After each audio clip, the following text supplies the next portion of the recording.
Yo, Eddie Bravo Radio is back for one episode, maybe two, maybe three, maybe this is the last one. I'm not sure, but this one is going to be nuts. It's going to be super, super crazy, man. But before we get into that, let me introduce my special guests tonight. First, behind the curtain, the man behind all the technology and the producer of the show, TJ DeSantis. TJ? Hi. We're here. Sorry about the tardiness. Yeah. Why are we here, though? Apparently you want to tell the world your beliefs about but I mean, why? Like, flat Earth. How did we get together and do a podcast? How did that go down? So why am I here? Why? I guess what's going on? It starts like 2 years ago at the Gracie Nationals. I sat down and called a match with Denny Prokopos and Eddie Cummings, and Yes. and then after that was Javi Vasquez and Gary Tonin, and you sat next to me as the color commentator, and basically our relationship budded from that into the Eddie Bravo Invitational, and I've been begging you to let me do your podcast for a little while now. And I've been rejecting, right? Yeah. I got an offer from a guy, a producer that was involved in Coast to Coast. Oh, wow. And he gave me a whole, like this last week, a whole rundown on how the plan, like a serious radio show. And it's just too much commitment for me. I just can't commit to it. It's just like, it was like I'd have to sit down and sign a contract and all that stuff. And I don't want to do that at this point. But I don't want to be the conspiracy theory host. I don't want to be known as that. Although, if you bring up some conspiracy theories, I want to throw down any time of the day. But I don't, there's a lot more to life than just conspiracy theories. I have a family, I have a son. Sure. He just turned 5, and that's the focus of my life right now is him and my family, and everything else is comes second, third, fourth, fifth, sixth. So it's hard I'm trying to do less shit. Right. But the one thing I do like about my podcast is I could finish my thoughts. Right. I could keep talking until my thought is complete. It's hard to do that on other podcasts because there's a bunch of other people and I don't want to battle. And then, unless I got a little Henny up in me, then it's a different story. But, we're not drinking tonight. We're not doing any of that crap tonight. But I finally decided, TJ, let's do it. Let's do one show, and let's do it on flat motherfucking Earth. And let me tell you my flat Earth story real quick. About 2 years ago, maybe a year and a half ago, something like that. I forget the timeline, but it was about 2 years ago, year and a half ago. I'm on Joe Rogan's podcast, and he's trying to explain how dumb people are by bringing up flat Earth. He goes, dude, there's people that believe in flat Earth, and they think the sun is 3,000 miles away. And I remember thinking, wow, something like, man, they got to be super religious Christians that believe that. I mean, that's the most incredible thing ever, that there's people. They must be really like hardcore Bible thumpers. That's what I thought. Didn't think too much about them. Like, well, whatever, they could believe whatever they want. Didn't put any thought into it at all. And then a few months later, Joe Rogan brings it up again. He says, there's people that believe the earth is flat and the sun is 3,000 miles away. And I thought, wow, that must be like some kind of CIA psyop, like the new Scientology. You know what I mean? It's got to be something nutty like that, because how could anybody believe that the earth is flat? It's ridiculous. And then time goes by, and I'm in class, talking conspiracy theories with some of my students, and my boy Manny, who's a total conspiracy theorist, fully like 100% awake. He's not like half awake. He looks at me and goes, hey, man, you ever look into flat earth? And I looked at him instantly, and I thought, wow, I can never believe anything that comes out of this guy's mouth again. I thought I lost a soldier. I couldn't believe it. I was like ashamed, like, fuck, man, don't ever bring that shit up around me again. It's embarrassing. You know what I mean? I thought you were my dog. I thought I lost a soldier.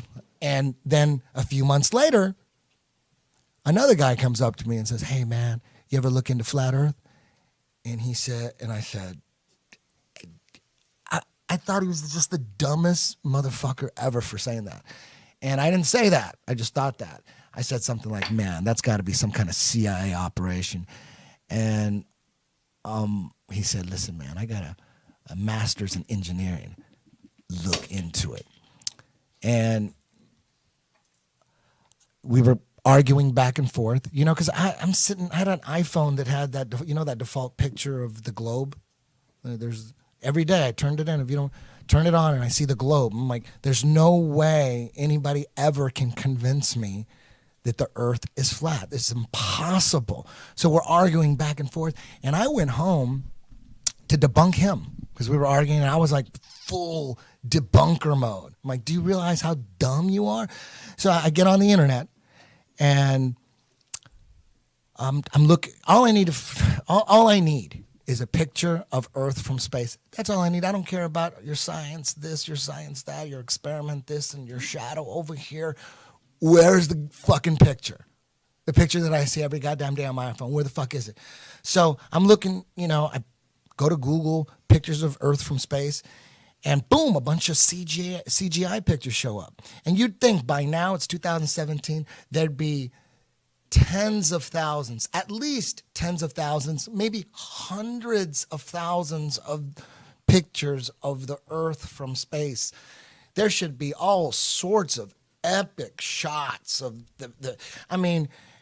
if you I have this old moon picture with all these pictures of the moon that were all fake and shit, and there's a picture that they took from the moon of the Earth, and it's so perfect. You see the Earth, like it looks like it's the moon. They're on the moon, but there's the Earth. It's not the moon. It's so perfect, and they got this perfect picture of the entire planet, but it's been proven a fake.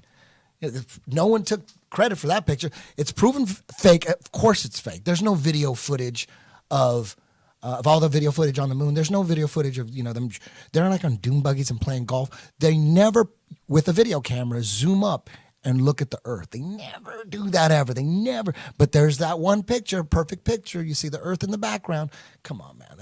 It's ridiculous. It's been proven a fake. Anyways, I digress. So I couldn't find any pictures. And right away, me, I'm 1,000,000% convinced the moon landings were faked. I'm not the only one. If you really, really look into it, I'm convinced 1,000,000% that we did not go. And when you find out that most of these pictures, these fake pictures, are coming from the NASA website, and immediately I thought, wait a minute, there's no fucking pictures of the Earth from space? Are you kidding me? And NASA's controlling all this shit, the same agency that faked the moon landing 6 times? I'm going to believe anything from them? And that was it right there. Once I found out, I didn't care about those goddamn experiments. You look in YouTube and everyone's talking about, if you look at a shadow this right here, or, the curvature of the Earth, it should be 8 inches under the fucking water or whatever. I don't need to know any of that. All I need to know, where are the goddamn pictures of Earth from motherfucking space? And when you have all these debunking videos, these flat Earth debunking videos, and they're using all this, their version of science. It's, if the sun goes around this way and boom, boom, and in 90 degrees that way, and you could tell if you got someone in Australia, boom, if they look up, like, dude, where are the motherfucking pictures of Earth from space? Why are you changing the subject? We haven't gone past that. What are you telling me that that's okay? We could just gloss over that? It's because the way they take the pic, they got an explanation. And they admit they're all CGI, except for one in 1972, which is fake. They have one picture. They say one is real, 1972. All the rest are CGI. Because the satellites are taking strips of the Earth, and then they put them together, and then an artist puts it together, and then, because it's the strips and the camera's too close. Like, where are the fucking pictures of Earth from space? I want to see a picture. I want to see tens of thousands of them. I want to see fucking the sun over here and the moon over there. People should have posters and shit. All over the world, people should have these epic pictures of the Earth from space with the moon over here and the sun over there and the planets. There's none. I used to be one of those guys that thought, I thought I knew a lot about space because I watched them goddamn the space DVDs, stacks of them. BBC Space, Volume 1 through 12, the Universe Complete series. I watched all that shit. Every now and then, Every now and then I'm thinking, I'm a grown-ass man watching that shit. Every now and then I'm like, it is kind of weird that it's like all CGI. I mean, I'm not that stupid. This ain't a real footage of a super hypernova or anything. But then I'd forget about it, and then I'd go on. And and then now when you sit there and think about it, like, holy shit, everything from space is CGI? What the fuck? I'm not saying the earth is flat. I am not saying the earth is flat. There are no pictures of the flat earth from space. Then I'll believe it's flat. I believe nobody's too sure of what the fuck we're on. And I'm open to hear more about, what guys like Eric Dubay are saying, our guest tonight. But before we get to Eric Dubay, I want to introduce Kron Gracie, ladies and gentlemen. Superstar, BJJ, black belt, son of Hicks and Gracie, MMA fighter, fucking people up and rising. He's rising to the top. And yesterday, I get a call from Kron. And he said, hey, man, I see what you're doing. You're coming out. And I'm like, I'm not totally coming out. I'm making it clear. I don't know that the earth is flat. I need to see pictures from fucking space. Show me some pictures of Earth from space. You got all these goddamn satellites. You're spending billions and billions of motherfucking dollars. All this goddamn money. What do we have to show for it? The space shuttles, would you trash them? Or the Saturn V rocket technology that took you to the moon, supposedly 6 times, you trashed that shit? It doesn't work no more? You got to the moon 6 fucking times? And then you trashed everything? And all the raw footage of the film and the audio, you trashed that shit? A retarded 12-year-old detective from Idaho will say, there's something fucking up with that shit. Come on. It's ridiculous. There's no footage left. It got stolen. I don't even know what telemetry data is, but apparently it has something to do with the records and the data of the moon missions. Apparently they're lost. They're stolen. They're gone. All the pictures and video we see of space are CGI. They faked the moon missions. Hey, I'm curious as to see. I'm interested in finding out what the fuck we're on. I don't know what we're on, but I want to know what the heck. I'm curious. And Kron, he called me up and he didn't ask me to be on the podcast. I asked him. He's totally into finding out the truth too. And he's totally distrusting of NASA and government science. That's all it really comes down to. I mean, a conspiracy theorist is someone who doesn't trust the government. We don't trust what they're saying. And most scientists are government scientists. If the science is coming from the government, NASA scientists, that's government. NIST, that's government. Most scientists, they're all like trying to get like funding and grants and all sorts of shit. Kron, tell me your flat earth story. Before I even get into flat earth, I think it's important to start at why I started thinking. Because in my life, I was a little kid, I have to train jiu-jitsu and I have this image and I have this family and all these things I got to do. So I chose to fight. I chose to do jiu-jitsu. And as an athlete and as an artist and as a martial artist, there's only one truth. It either works or it doesn't work. So I train jiu-jitsu, and when something doesn't work, you have to be honest with yourself to know that it doesn't work, and then to be like, okay, let me find something that does work, and let me find the truth, because only the truth is going to solve my problems. Lying to myself and telling myself things that are not true just to make myself feel good about something is only it's gonna build up later. So I have my personality has always been like to find the truth with jiu-jitsu, find the truth, what really works, what really is true. And then I think just naturally that kind of just trickled away into my whole life. And I always kind of try to see through the bullshit and see through the games. But I was never really into conspiracy theories and into that kind of stuff, or into being protecting the animals or all this stuff. You know, as a kid, I was like, fuck all that shit. It's all bullshit. I just got to do jujitsu. I just got to fight. I just got to put my energy into this. And then as I started to fight more MMA, where I kind of stopped teaching so much at the gym and started putting less time into teaching, and I was focusing more on training and more on fighting and more on like traveling and go see Nick and Nate, 6 hours. Then you go to San Francisco, an hour and a half. So I spent a lot of time on my own, a lot of time driving, a lot of time to think.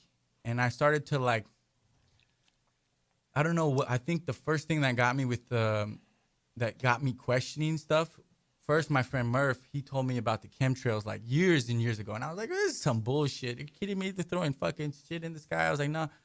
And then he kind of broke it down and everything. And I was like, oh shit, this shit might be real. And then the one that really did it for me was when I found out they put fluoride in the water. And then I was like, I can't believe they would do that they would put fluoride in the water and like purposely try to like calcify your pineal gland. So once I realized that it was on purpose, that it wasn't an accident, then I started to ask questions about everything. And I went through this fucking wormhole of all this shit. And you get depressed to learn about how fucked up the world is and learning about all this shit. But I'm at a point now where I'm at ease with it, because the only thing I can do is try to make it better. It's already fucked up, but it's like a good fucked up. It's like an interesting game we play, because the world's so fucked up. And it's like now we have our own roles. Who's going to try to save the world? Who's going to try to destroy the world? Who's going to not do shit, right? Who's just going to be there? So I've chosen to fight for something that I think is bigger than the Gracie family, bigger than MMA. I'm trying to fight for the truth for the next generation, so my nephew and the next generation has something to live. So after a lot of fucking conspiracies and shit and time, I got to the flat earth and I was like, this is some bullshit. And then looking into it more, I believed in it for a while. I was like, oh, fuck, this might be true. And then I was like, nah, fuck that. That's not bullshit. I can't believe in this. And then I got back to it and I started reaching. I actually seen a lot of your stuff, Eric. I've been watching a lot of your videos for a long time. I'm a big fan. But after a while, I realized it was true. And from what I've collected in the universe, from what I've seen, I think there's more things proving me that the Earth is flat than that it's spinning at 1 million miles per hour, or actually 666 miles per hour, which is fucking interesting. And that we don't, like, it always was like crazy. Like, man, you're telling me that we're spinning, and then we're spinning around the sun, and the sun is shooting down this fucking shit, and we're just sitting here chilling on this podcast, like no big deal. It's like, doop, doop, doop. Like, that's always been crazy to me. So I never, it was like just a baffling thing to try to grasp. And then, so now I'm like, I understand. I have like things that I really believe that the Earth is flat, more so than the Earth is round. And so I'm like that. I'm at that stage where I don't want to be the one to like be like, oh, you guys have to fucking believe the Earth is flat, blah, blah, because that doesn't do anything either. I think that we all just need to understand that the more we spark the truth, it takes time, you know, to get to somewhere where the things that I know, it takes time. It doesn't mean that it won't happen. It just takes time. So it's like, first you got to get into the moon landing. If you don't believe in that, then you got to research that. Yeah, that's the first one. Because if you research the moon landings and you believe we still went, then you need to, there might be Game of Thrones reruns tonight. You are not going to enjoy this podcast. But just because you believe that the moon landings were hoax doesn't mean you're going to, that's a big leap from the moon hoax to flat earth. That's huge. Most conspiracy theorists think the flat earth thing is not true. It's for sure. It's like a CIA psyop. That's what there's people think that Eric is a CIA shill and trying to spread disinformation. TJ, tell me you are not a flat earther, but give me your story. But I got questions too before we get into go for it. I got questions for Eric too, because there is some questions that I do have. So we'll get back to that later. But I'm not like, I look at what we have. And from what we have, from what information I have, I'm more on the side of flat Earth. But I still got questions, and I still am a student of the truth. And until somebody proves me differently, I believe in what the chips I've collected. DJ? I mean, here's the thing that's interesting about this whole flat Earth thing. I believe that the Earth is round. I've been told that forever. I have no reason really to believe otherwise, but I've believed a lot of things over the last 33 years that I've been alive, and a lot of those things have been proven not to be exactly accurate.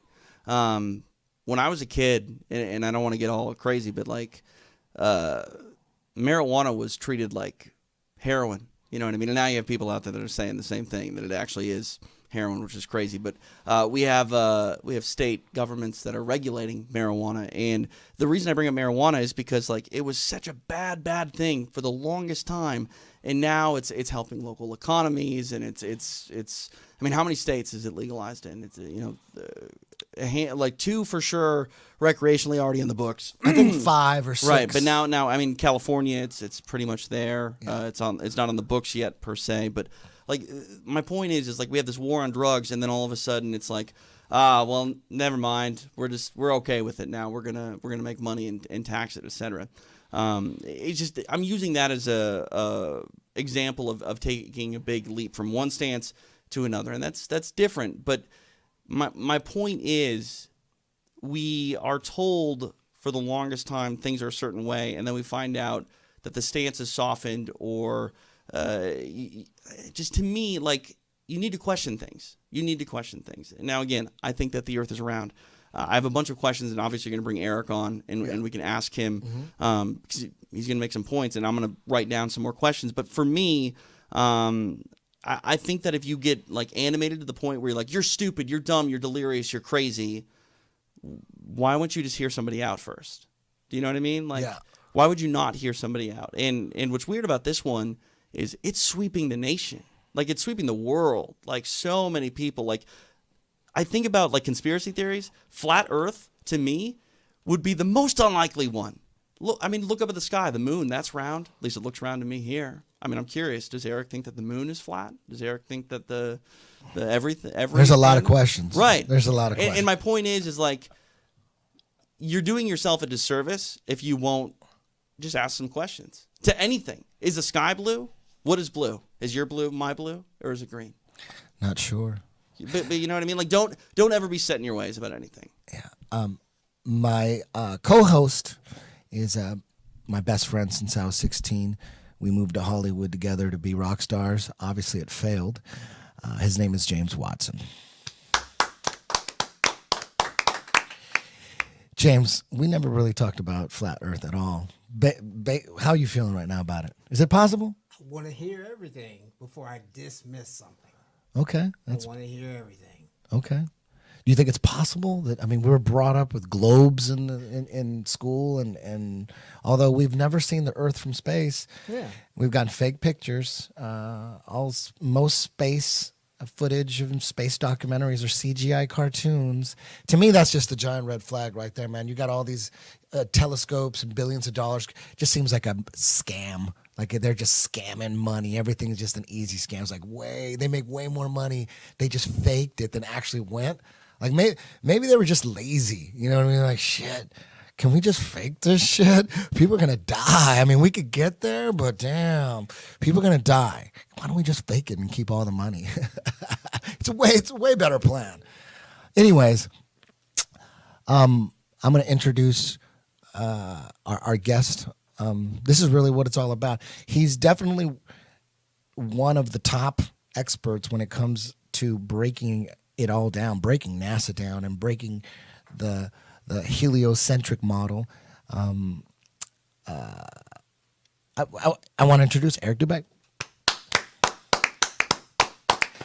Eric, explain the timeline of a flat Earth, and when and how and why did we go? It was, like you said, it was flat Earth for forever, and then we switched It was Copernicus, right? We switched, and then talk about, because most people think, only dumb people think the Earth was flat. When back then, correct me if I'm mistaken, but there was like the philosophers of the time and the scientists of the time. They were going back and forth with the flat Earth, the geocentric model versus the heliocentric model. It wasn't like there was any proof of the heliocentric model. Just somehow explain the timeline.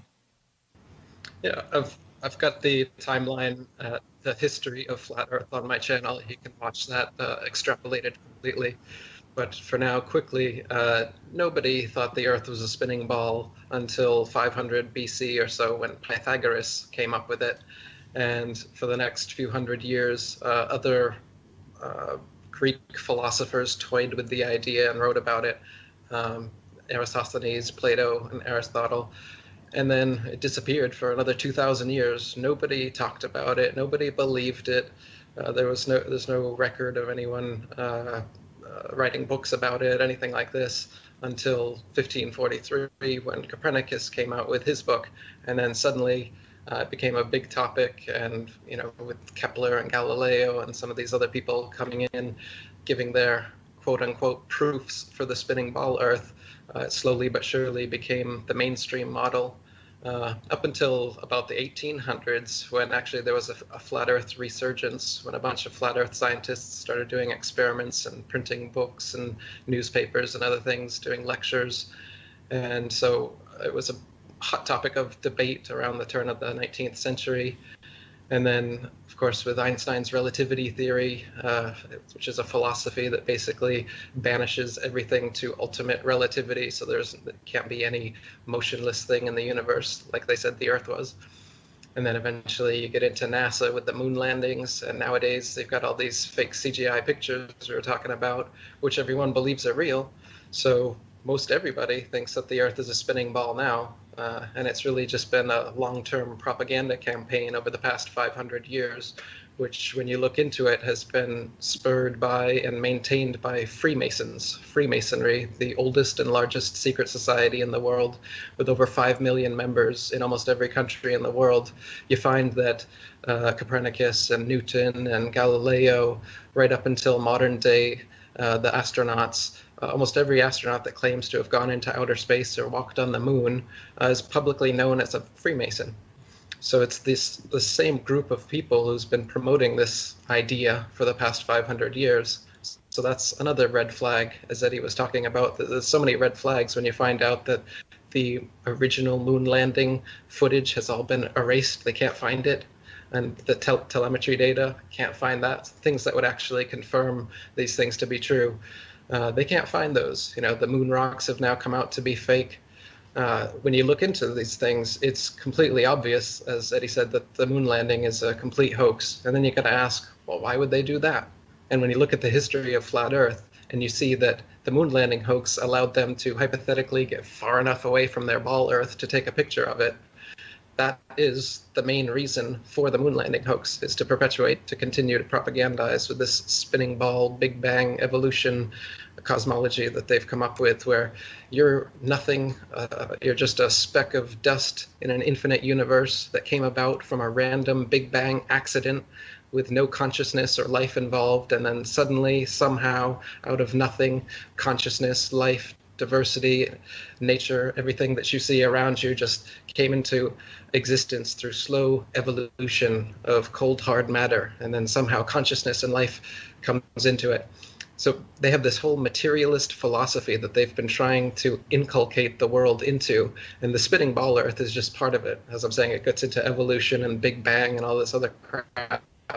And the idea is to make you believe, well, first of all, the idea is to have you stop trusting your own senses, your own experiments and experience, and to instead trust these authority figures who are giving you information, giving you pictures and videos and saying, this is the truth, trust us, instead of trusting yourself, which using your own devices and your own methods, it's easy to prove that the Earth is not a spinning ball. I have a book called 200 Proofs the Earth is Not a Spinning Ball. Everyone can check out. And you can see for yourself, I mean, NASA doesn't even claim to have 200 proofs that we live on a spinning ball. The most you'll ever be able to find is 10. They've never felt the need to try to come up with more than 10 supposed proofs that you live on a spinning ball. And in my book, I debunk all 10 of those, and I give you 200 of the opposite reasons why we're obviously not moving. We're motionless, just as you said. We're sitting here doing this podcast. You don't feel like you're spinning around an axis at 1,000 miles per hour around the sun at 66,600 miles per hour, while the sun is also moving. So it's not the heliocentric theory anymore. Now it's the acentric theory, because they don't know what the center of the universe is. So the sun is also traveling 500,000 miles per hour around the Milky Way galaxy, and the Milky Way galaxy itself is shooting millions of miles per hour off from that Big Bang that they say happened 14.7 billion years ago. They know exactly how long ago it happened too. They can make up these huge distances to the stars and these huge numbers of how far things are and how these timelines, because it's bullshit, because they just make it up. It's been getting longer and longer as they go. If you look at Copernicus's figure for how far away the sun supposedly was in his model, it was only a bit more than 3 million miles away. But then you go to Newton and it was up to 26 million, and you keep going. At one time it was over 104 million, and then they've brought it back down to 93 million right now. That's where we're at now. But flat earthers throughout the centuries, as Eddie said, have measured using sextants and plane trigonometry from different points all over the plane, and found out that the sun is very close and very small. It's like a spotlight that illuminates over the plane, about 3,000 miles above us, about 30 miles in diameter is what you get from using these actual measurements that we can do without having to trust these random scientists and their random theories. I mean, do you know how they say that they come up with the distances to the stars? The stars, they figure out how far away they are by taking a star up to a little color chart and determining how blue it is or how red it is. And they say, oh, it's blue shifting. It's blue shifting at this rate, so we know that it's this many light years away from us. A light year is another Star Trek term they came up with to make things that are trillions and trillions and trillions of miles away, supposedly, sound more plausible. So again, they just... It's magic, you know. Oh, it's 10 trillion light years away, and we know because of the gradient of the blue on the redshift on our little color scale. Yet you can, with a telescope or with a zoom camera, with your own eyes, look at any star any night and notice every single color of the rainbow and watch it fluctuate through all colors like a pulsating disco ball. So for them to claim that they're able to gauge star distances based on color, this is just par for the course of the kind of pseudoscience that they feed you with a capital S, calling it science. I'm already convinced. So I mean, since I already have done my research and I already get past this point of, I do believe the Earth is somewhat flat, from what we can see. But I have a couple questions. One, so the stars are just lights. They're not. They're just like when you look through telescopes. Because people say, when I start talking about this, they're like, wait, when I look through a telescope, I can see the Saturn, the rim on the Saturn thing. And so explain to the people what they are looking through the telescope, or if those photos on the internet are not even real photos. Can you look through a telescope and see the rim around Saturn? There's a halo and a light around the sky, so the world must be a spinning ball, is their argument. Yeah, you can see a little halo of light around Saturn in a telescope.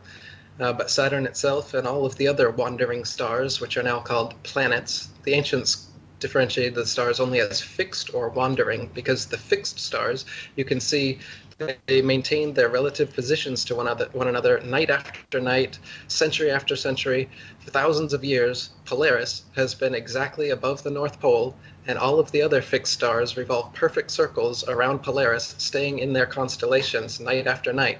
Yet supposedly we're spinning around the sun while the sun spins around the galaxy, and the galaxy shooting off through the universe at those speeds that I mentioned earlier. If that was actually the case, then the night sky would never be the same 2 nights in a row. You would never come back around, or if you did, it would be millions of years, whatever. You wouldn't be able to have constellations. You wouldn't be able to track these things the way that we are. The only way that you can do it is because we're not moving. Everything else over our heads, all those lights in the sky that look like they're moving over us, they're doing exactly what it looks like they're doing. They're moving over and around us. We're not moving. You look at the sun move over and around us, and then you see the moon come following a similar path at a similar speed. But NASA tells you that moon is rotating around us. But this Earth we stand on, is rotating around the sun. But you can see for yourself that that's not the case. Just like you can feel for yourself that we're not moving. Just like you can see that the horizon is perfectly flat. Just like you know that water always finds its level, and Earth is 70+% water. You know that water can't conform to the exterior of a shape. If you put a shape in some water, it doesn't show up on the outside. So how could the Earth be a sphere? Or an oblate spheroid, or a pear, or whatever NASA has decided that it is these days.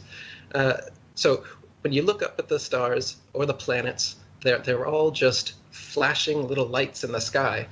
Whether you use a telescope, your eyes, a zoom camera, what it doesn't look like is these CGI ball planets that you always get, like Eddie was talking about, from the Nova and the BBC documentaries, where you get these close-up, high-def detail of these ball planets up there.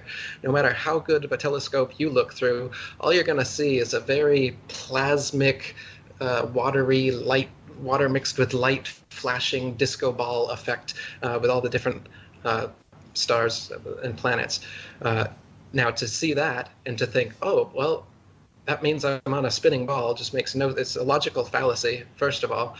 And second of all, you can see that these things are not physical, tangible things that anyone would be able to land on. For instance, the moon, you can see blue right through it during a waxing and a waning cycle. Stars have been seen through the moon. You can see the blue of the sky or stars that are behind it. So how could it possibly be a solid object that people could land on when we can see through it for yourself? Anytime the moon is in your vantage point during an afternoon, you're going to be able to see it. And the way that it fades off, it's nothing like a physical object that we know of. So you don't have to ask me if it's flat or is it round. I don't know what the moon is. I don't know what the sun is, but I do know that the Earth is flat. I have 200 plus proofs for that. I heard Eddie say that there's no proof the Earth is flat. I don't know. Well, I do know. I'm absolutely sure the Earth is flat. And if you check out my channel, check out my websites, I've proven it over and over and over again. It's the one thing you can know for sure in this lifetime, is that the Earth is absolutely flat and motionless. It is the most easily proven conspiracy, and that's why it's taking the world by storm, as one of the other panelists said earlier, is because it's so easily proven. It's not like the JFK assassination, where you could, like Eddie was saying, you could spend your whole life trying to look into that and trying to figure out the ins and outs of it. And it's easy to find out that that was a conspiracy, that it is not the way that they told us it was. But to find out exactly what it is, that's difficult. But with the flat Earth, it's not. It's simple. It's here every day. You can perform experiments yourself anytime you want to. People are doing it every day. There's YouTubers, Facebookers, all over social media that are doing their own experiments, proving over and over again that the Earth is flat and motionless. Meanwhile, NASA's running with their tail between their legs in damage control mode, trying to say that they've discovered gravitational waves and 7 new Earth-like planets to try and keep the sheeple in line. In reality, the world's waking up, and Eddie, bravo, and you guys, Kron, Gracie, it's great talking to you too. You guys are all legends. You guys are helping bring this out. Like you said, us martial artists here, we're truth warriors. We're more than just here to compete and win for the glory of making it first or whatever. How about actually getting the truth out? This is what's most important. I've scaled back on my martial arts training and teaching a lot so that I can do this. I think it's more important. I think this is the most important thing that I could be doing right now. I think this is the most important issue anyone can be talking about right now, because we've been lied to for 500 years. And when you get this out, it's like a balloon rising to the surface being held underwater for 500 years. Water's going to splash all over the place. And it's exactly what we need in this fucked up world that we live in, where they've been lying to us in school. The entire media is controlled. The governments are controlled. And it's all part of this system. And this easily proven conspiracy of the flat Earth brings that all to the forefront, so people can see clearly that we have been lied to. This shit's real. And so big kudos to you guys for doing what you're doing. It's difficult to get people with any sort of fame, any sort of following to come out about these things. Even people with no fame or following don't want to tell their friends and family because your ego doesn't want to be that ego that has to deal with the fact that you're the idiot now saying the earth is flat and all your friends are going to make fun of you. Nobody wants to be in that position. None of us here wanted to be in that position. But it takes a triple OG. You know what? I've been just abused on the internet for so long that you can't hurt me no more. My skin is thick like bamboo. I'm curious, real quick. So, like, if this is a conspiracy theory, like, why try to get everyone to believe that the Earth is round? That's my big hang up on this. Like, what is the benefit for, and who is it for the world to believe that we're on a round ball? Well, nowadays, NASA gets $50 million a day for those fake CGI pictures that they give us. I mean, isn't that a good reason? $50 million of taxpayers' money being stolen so that we can get Hollywood in place. Isn't that new, though? Like, the whole Earth being round, if it's a conspiracy, it's gone on for 50-plus years. Like, that's modern day why it makes sense, but why would it make sense back in the 60s?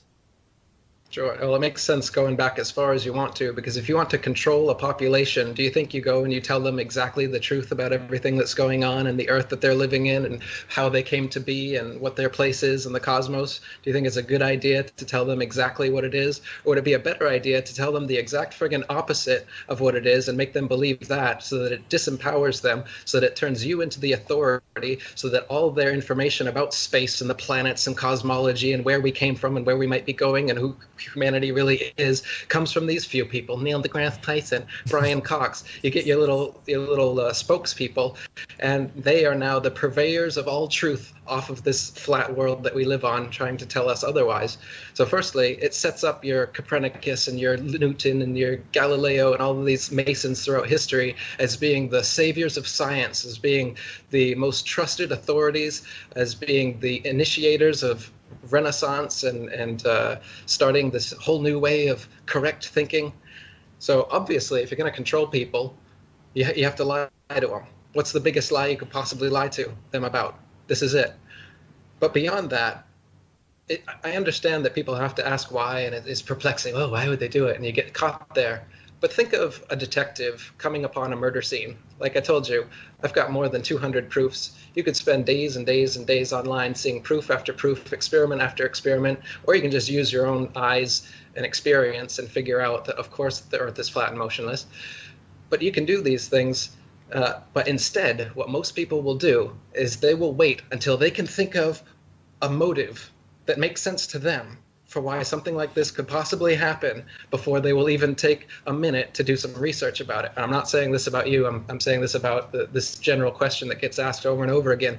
A detective doesn't sit there at a crime scene covered in blood with corpses everywhere and say, I'm not sure if there was a murder here because I don't see the motive. What they do is they gather evidence and they figure out what is actually going on in the crime scene. And that's what I did, and that's what all flat earthers did. They bypassed their cognitive dissonance. They bypassed their what they thought they knew long enough to look at the evidence, not to look at a motive. We can look at that later. But look at the evidence first. If a lot of you people listening now are caught up in this, I can't see why they would, what would be the motive for doing this lie? Bypass that for a second and look at the evidence, because the evidence is there that they have lied. We can worry about why later. Let's look at the evidence. Yeah, I agree with that. Now I have a question for you. What do you think about Admiral General E. Byrd? As in, what do you mean? As in, like, the idea that he saw more land on the other side of Antarctica. Yeah, well, he said that there was more land past Antarctica in places that we hadn't discovered when he went down there. He said that on national television, and that there was more resources. And then suddenly after he made these claims, there was an Antarctic treaty between all these countries, and suddenly nobody's able to explore Antarctica anymore. After this big name military guy comes out on national television saying that there's more land and more resources, suddenly it's closed off from the public, and the only way that people can go there now is on these pre-approved tourist tours that they have where you go and pet a penguin and touch the little barbershop pole they've called the South Pole and be on your way home. But they don't allow independent exploration of Antarctica, so we can actually see this, whether Admiral Byrd was telling us the truth when he said that there was another continent on the other side of Antarctica the size of America. I don't know. I haven't been there. Yeah. Just like people say, is it an infinite plane? Is there an edge? Is it a dome? Is there a barrier? I don't know. They won't let us go. Before we get any further, let's can we have him talk and pull up the flat Earth model at the same time so people know, because you know what I'm talking about? They need to see what it actually looks like, because people are thinking right now, wait a minute, how does the sun go around a flat Earth? Does the sun go under it? That's the main thing people get confused on, is what the flat Earth model really is. Yeah, you could just leave that and let him talk. Yeah. It looks like they're around the same speed, but that's the basic idea right there. Basically, it looks like the entire Earth is inside of a crater filled with water, and there's some continents popping out. That was fine right there, TJ. Right there, that one's good. And then it's surrounded, and all the water's being held, and it's like we're in a crater, right? That's the basic idea, right, Eric? Yeah, the basic model would be you got to have water has to be contained, so you can see Antarctica as an ice wall that contains all of the oceans. And beyond that, we don't know. The North Pole is the very middle, and Polaris, the pole star, is right over the North Pole. And the continents are all in a circular shape around that. So to circumnavigate the flat Earth is just to go in a circle around the North Pole. So if your right shoulder is at Polaris the whole time, you'll eventually make a complete circumnavigation of Earth and come back to where you were, going clockwise, or if it's on your left side, going the other way. And this is how navigation was done back in the day. What's never been done is a north-south circumnavigation, which, it's impossible to do on a ball. You go around like this on the flat plane we live on. It's impossible to come up around the underside. Like I said, nobody knows what's on the underside. In the ball model, they claim that there's a molten core, and then there's an outer mantle and an inner mantle and a crust, outer crust and an inner crust. They've got all these layers, supposedly, of the ball Earth that they teach us in school. Yet in reality, the Russian Kola Ultra Deep, which is the largest drilling operation in history, tried drilling down into the Earth, spent 30, 40 years doing it, and they were only able to get to 8 miles down, which is not even through the outer crust that they talk about in their models. So they don't know that there's an inner crust and a molten metal core and all this other crap that they go on about. It's completely hypothetical. They just put it in the textbooks and then everybody parrots it. But the reason you got to do it is if you're on a ball and you know that there's magnetic north, you got to come up with some excuse for it. So they say that there's magma somehow turning into magnetism, which never happens in the real world. And that causes the north and south poles to constantly move, so we can never identify where they actually are. This is a convenient excuse for why you can't go to their ceremonial South Pole with a compass in your hand and walk 360 degrees and have north be straight ahead of you. They give their excuse that, it's constantly moving because of the magnetic core and all this crap. But the North Pole doesn't move. The magnetic, everything is pointing towards it, and a compass only works on a flat plane. Imagine if you were in Australia or somewhere else, hanging upside down, as they tell you, on a ball, holding your compass flat, and it points straight ahead of you at north. Wouldn't north be up in outer space? How could north possibly work on a compass? This is just one of many, many proofs that the Earth is flat and motionless, just as it appears, just as we know. And the model you may be looking at, watching the sun and the moon going over them, they do circle around us in that way, but the sun is slightly faster than the moon. The moon takes about 25 hours, or the sun takes 24, and the moon's time changes about 10 minutes over its cycle. So they will pass each other, and you will see the moon during the afternoon, or even during the morning sometimes because of this. And so that's the actual model. They don't. A lot of the models, the computer models people have made, have them going perfectly opposite, and it's not perfectly opposite. They pass. So basically, in the flat Earth model, it's like we're in a crater and the North Pole's in the center, and there's got to be some kind of like powerful magnetism going on for compasses to always point to the center of this plane that we're on, right? I mean, and then Yeah. coincidentally, the North Star is right above it, and all the stars and all those lights are going around Polaris, the North Pole star. So there's definitely some magnetism going on in the center of this flat plane, and it if you believe that, then you'd have to believe that the sun is like some electromagnetic ball of heat that is just going around this magnetic center. And the same thing with the moon. The moon must be this like light object or something, right? Because the one thing before I got into flat Earth at all, before I started, for years, the moon baffled me when they would say that the moon doesn't spin. The moon doesn't spin because we were taught that the Earth spins on its axis, and we know what a globe looks like, and you take that globe and you spin it. So you imagine that's what the Earth is, some spinning globe in just floating in space. But the moon doesn't have an axis, and like mainstream science says the moon, we only see one side, we'll never see the other side. So that baffles me. Like, how is that even possible? I mean, shouldn't it kind of spin a little bit? But mainstream science will say it's, in layman's term, it's kind of like you're facing somebody, you're looking at someone, you guys are standing in front of each other, and then you hold hands, and then you start spinning. That's how the sun is in relation to the Earth. And I could never wrap my brain around the moon and how we only see one side and we only see the face. It's hard to even understand it now. Well, it's just more bullshit. They tell you that the moon is traveling this way at the exact opposite speed that the Earth travels this way, so it perfectly cancels out the motion so that we only ever see the exact same face no matter where or when we are on the Earth.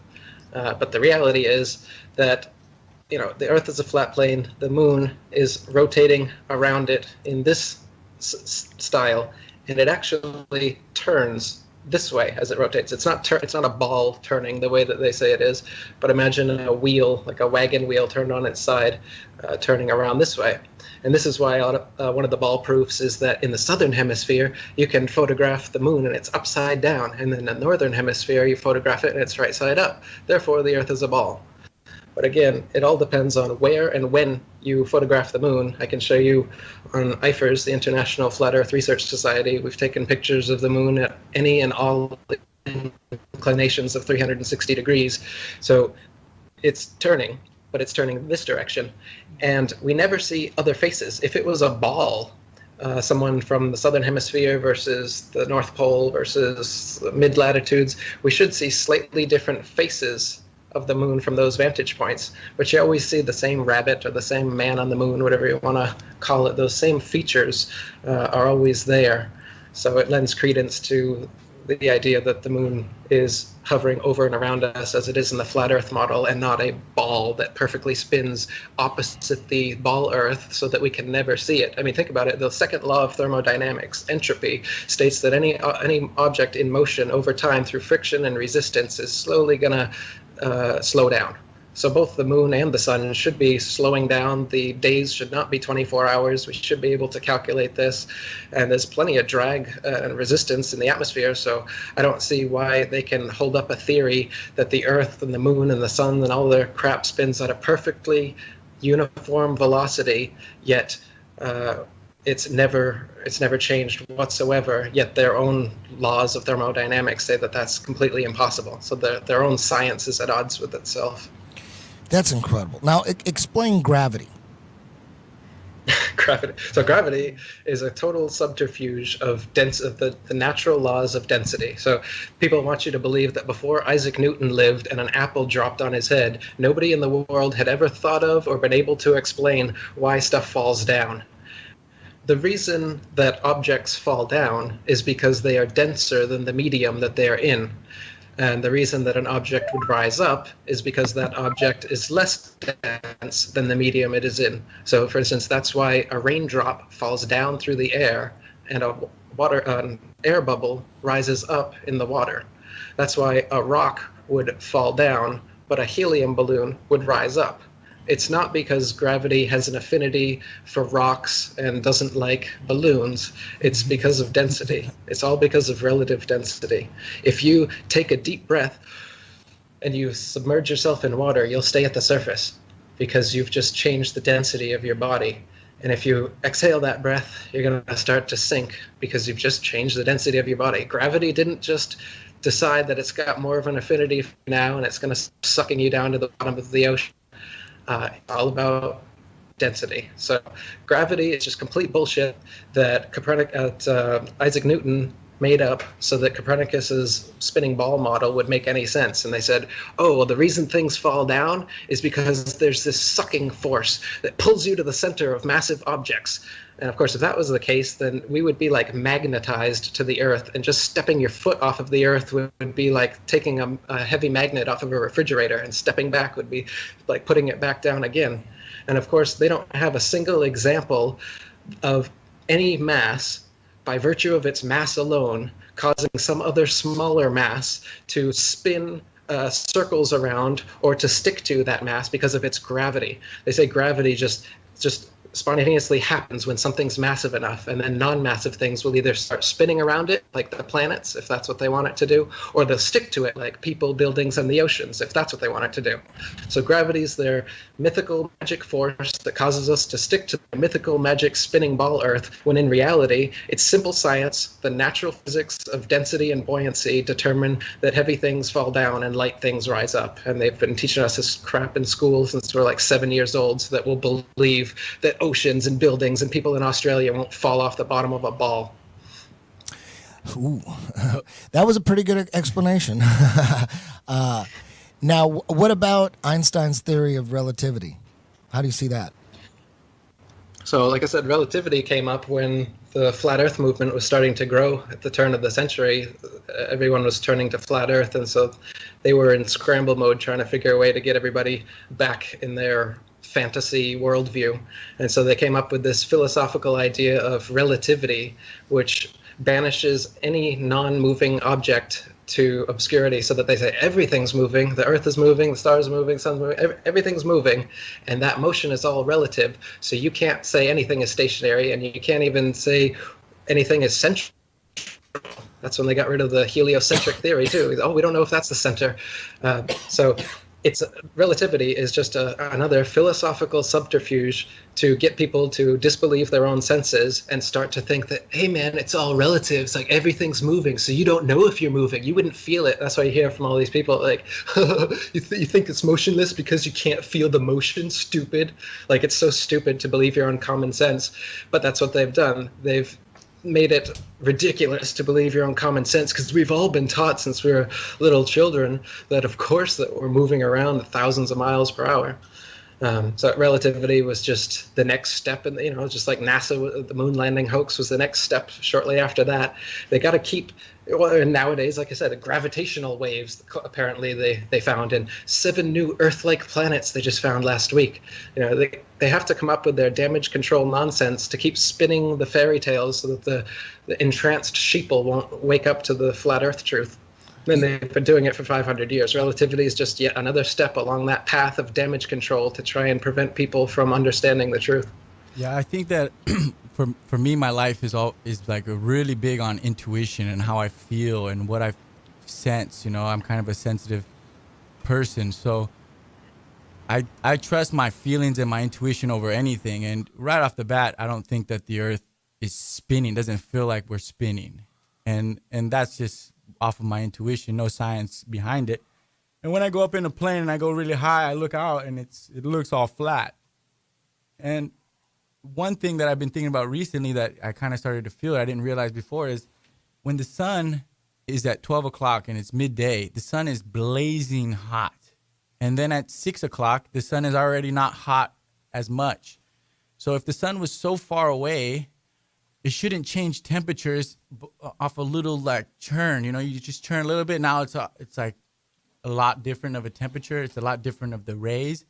So I think that means that the sun is a lot closer, because if it was so far away, one, it would turn black immediately, but it doesn't. It goes to sunset and it goes to like light out, but no sun. And then And then, so it's like this process of like almost the sun going further away from you, because I can feel it. I can feel it on my skin when I run at 12 o'clock in the day, or when I run at 5 o'clock. I'm like, fuck, 5 o'clock is too late. I'm not getting enough sun. I need more sun in my life. So I think that my feeling has always been taking me to where I feel like it's true. And I'm like, man, this doesn't make any sense.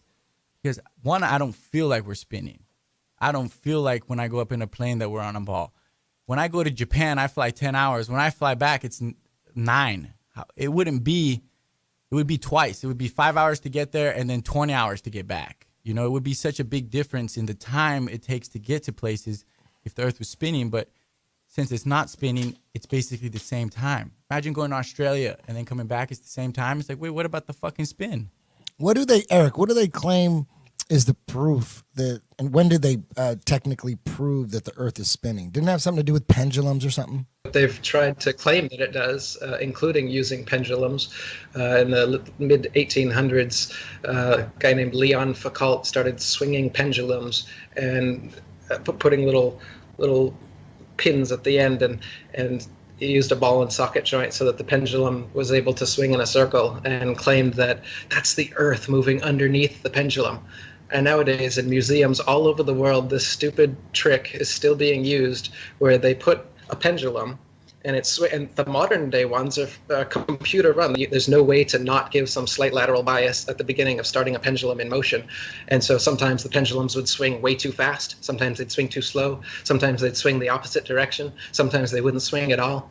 But these pendulums are being used all over the world now as proof that the earth is spinning underneath them. Let me play this real quick. There's another flat earther guy on YouTube. He started off one of his videos with something really cool. Listen to this. Back again with another static plane truth video. I wanted to start by mentioning that the truth cannot be a theory. Theories can be accepted or assumed to be true, but can be proven false. The truth, on the other hand, cannot be proved as false and therefore cannot be classified as a theory.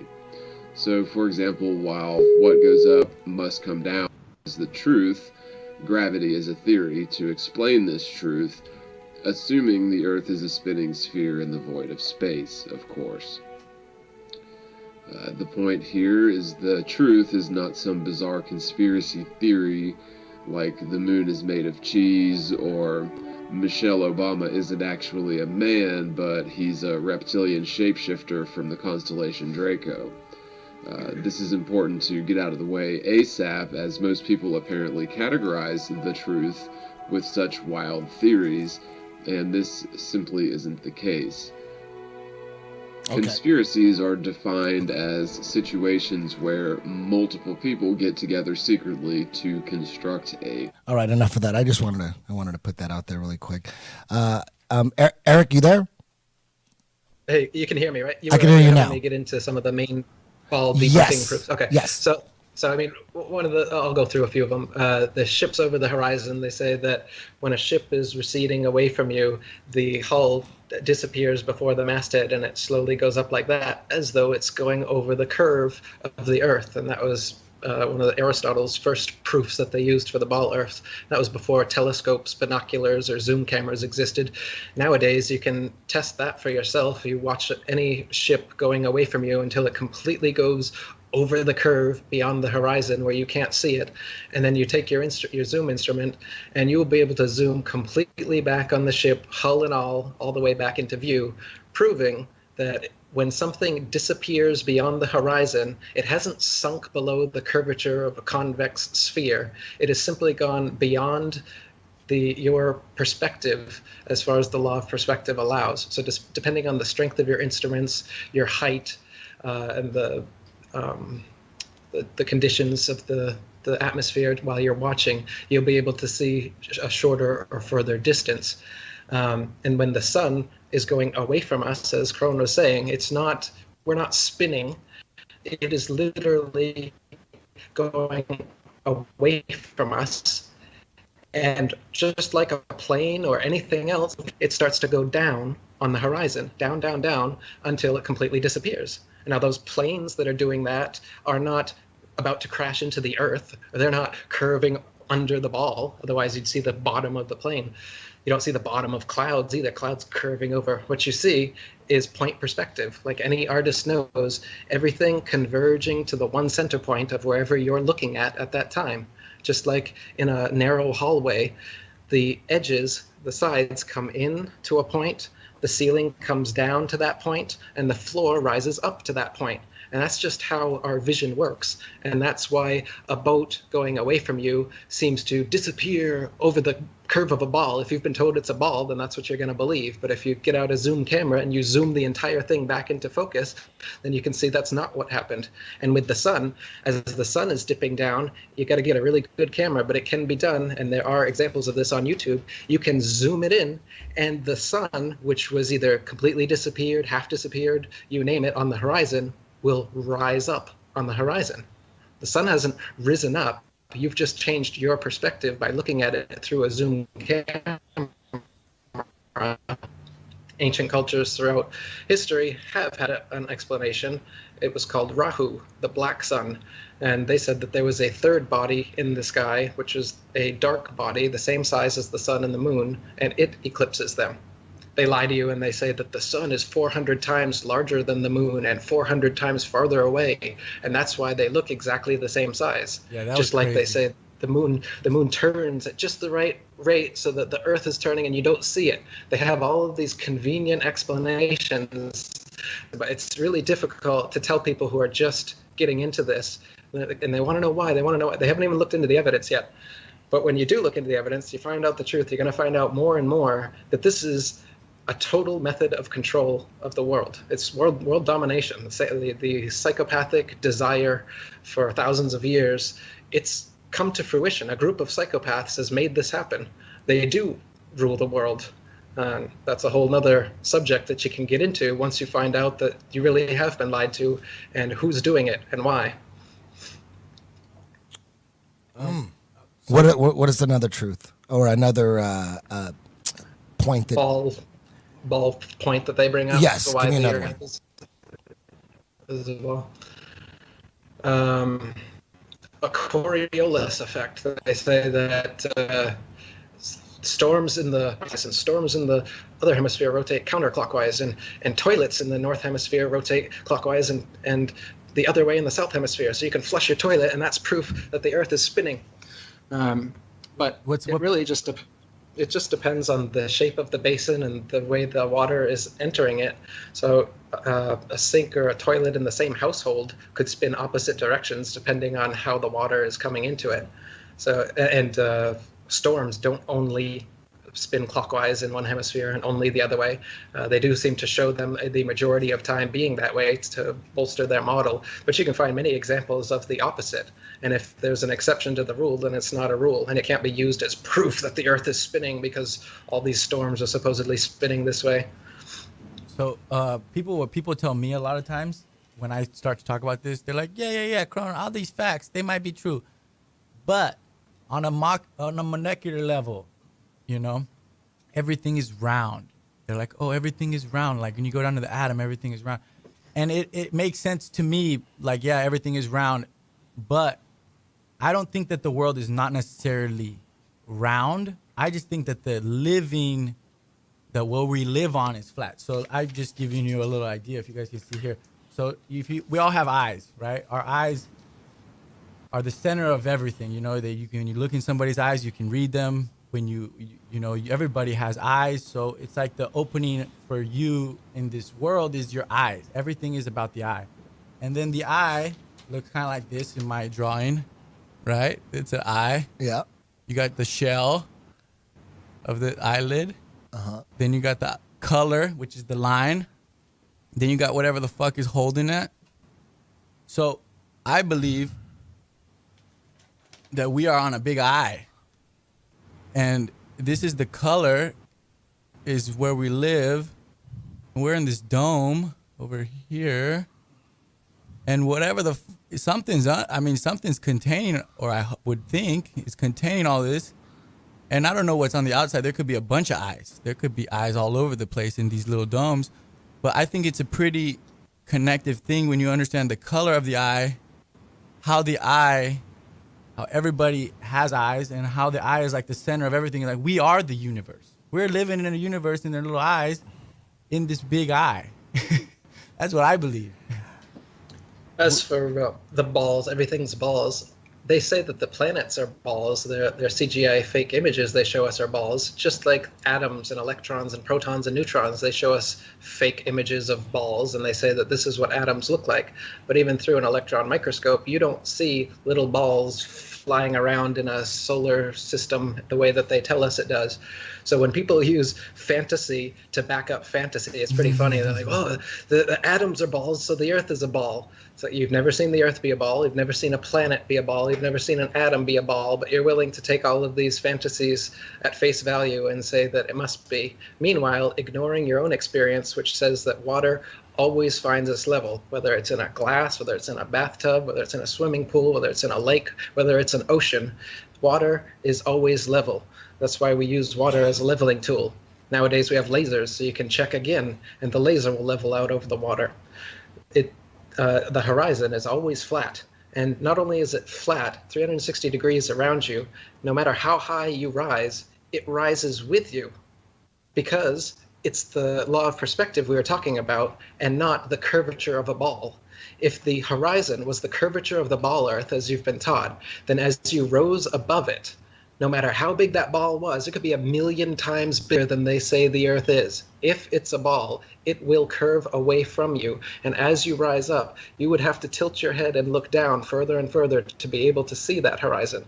But you'll never look down to the horizon on our Earth. It will always rise up right with you. And as you turn around, it'll be 360 degrees flat and at eye level, unless you're recording with a GoPro camera, and then it will change to convex and concave depending on the dip and the tilt of the camera, because it's a wide-angle lens. This is what the Red Bull Dive used on their outside camera. At 128,000 feet, you can see the curve of the Earth, which was the exact same curve of the Earth. If you watch right from the liftoff, when they started, the Earth was already curving that exact amount, because it's just a wide-angle lens. And then as they go up 128,000 feet, horizon's still there, and then the inside camera gives it away, which was not a wide-angle lens. As they opened the door, parallel, right at eye level, the horizon was totally flat. And then when they go to the outside camera, boom, curved just like that.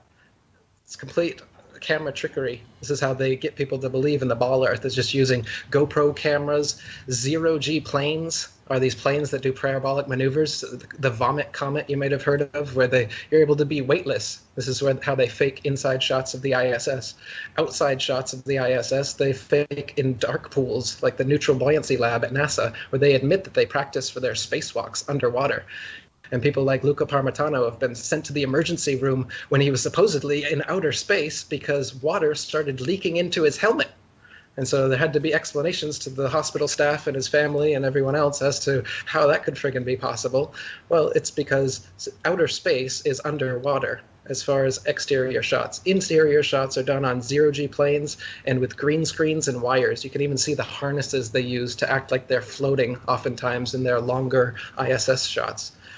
So it's all camera trickery, Hollywood techniques that have got people believing in the spinning ball nowadays.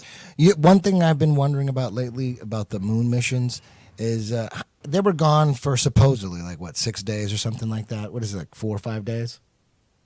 Right, Eric? The first mission was 3 days.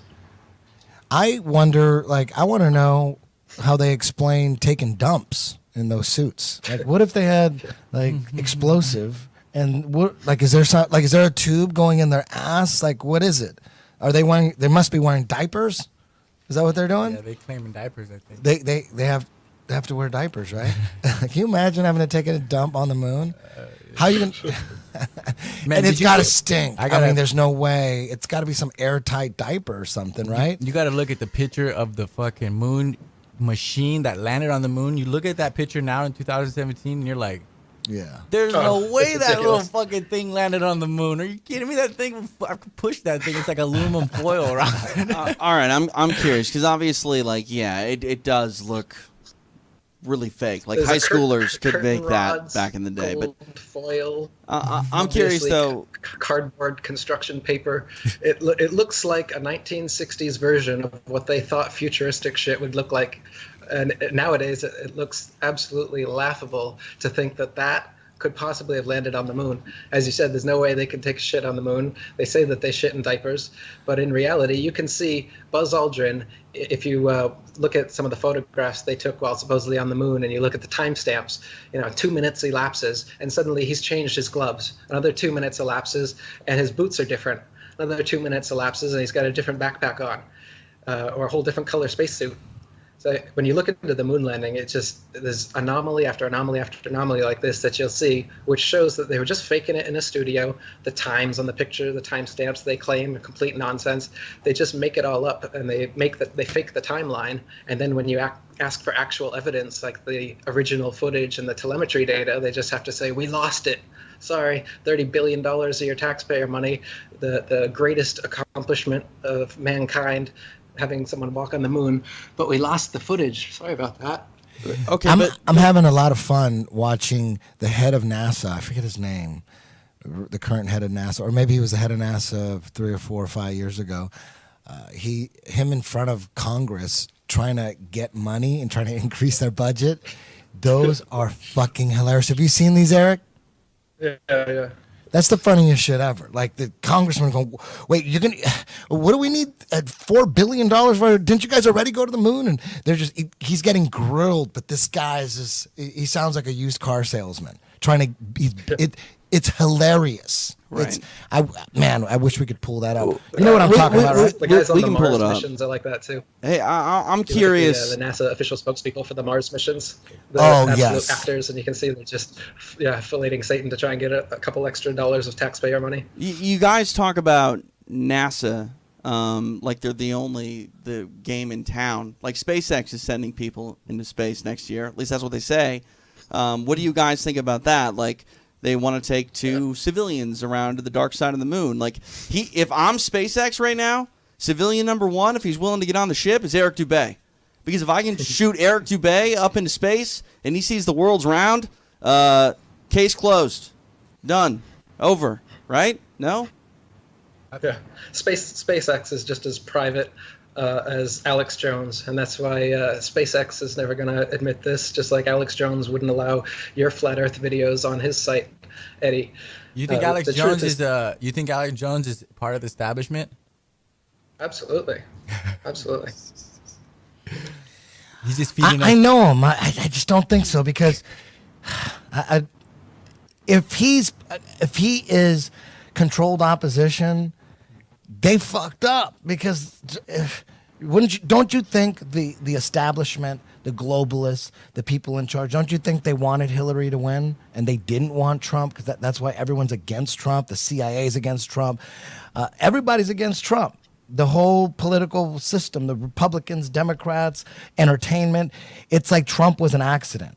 And if Alex Jones is controlled opposition, that's a big fuck up there, right? Because he was responsible for Trump getting elected pretty much, right? There you go. Alex is just as establishment as Trump is, but the establishment wants you to think both of them are anti-establishment. And that's how their WWE game works, where they give you their polar opposites and you pick one or the other, and you're controlled either way.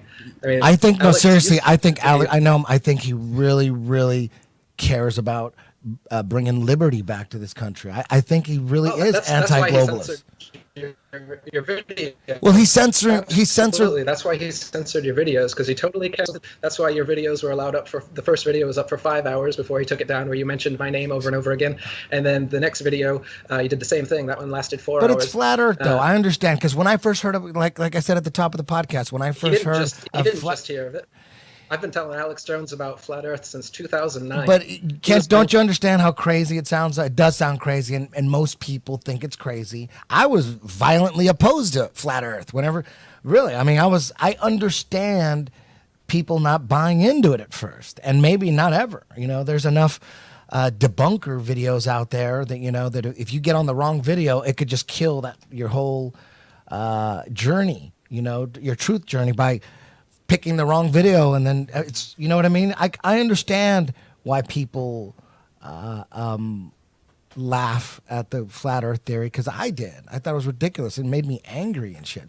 So I get it. None of those guys at the Alex Jones show, to me, there's a big crew, and I can't say they're being paid by someone. They are, they're on a certain level of conspiracy theory, right? They're 9/11's inside job. JFK was it was a conspiracy. They're on that level, but the flat Earth, space don't exist the way we think it exists. We've been lied to, and all that.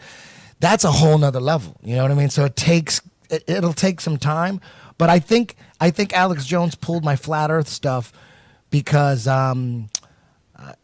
it might distract from what his mission is. His mission is all about Trump.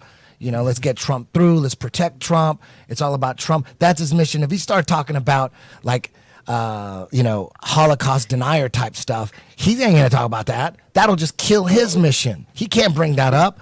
Even Holocaust deniers won't bring that up if they're trying to make a point about some other stuff. They know that'll kill their point. So let's just stay away from that, because right now it's not the right time. There's another mission.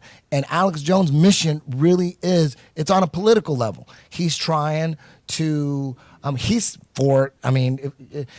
on air burying Hillary. I like that. He's on air burying CNN. I like that shit. Trump said CNN is fake news, and he calls it very fake news. I don't know. Trump may be a trick, but damn, he's calling CNN fake news.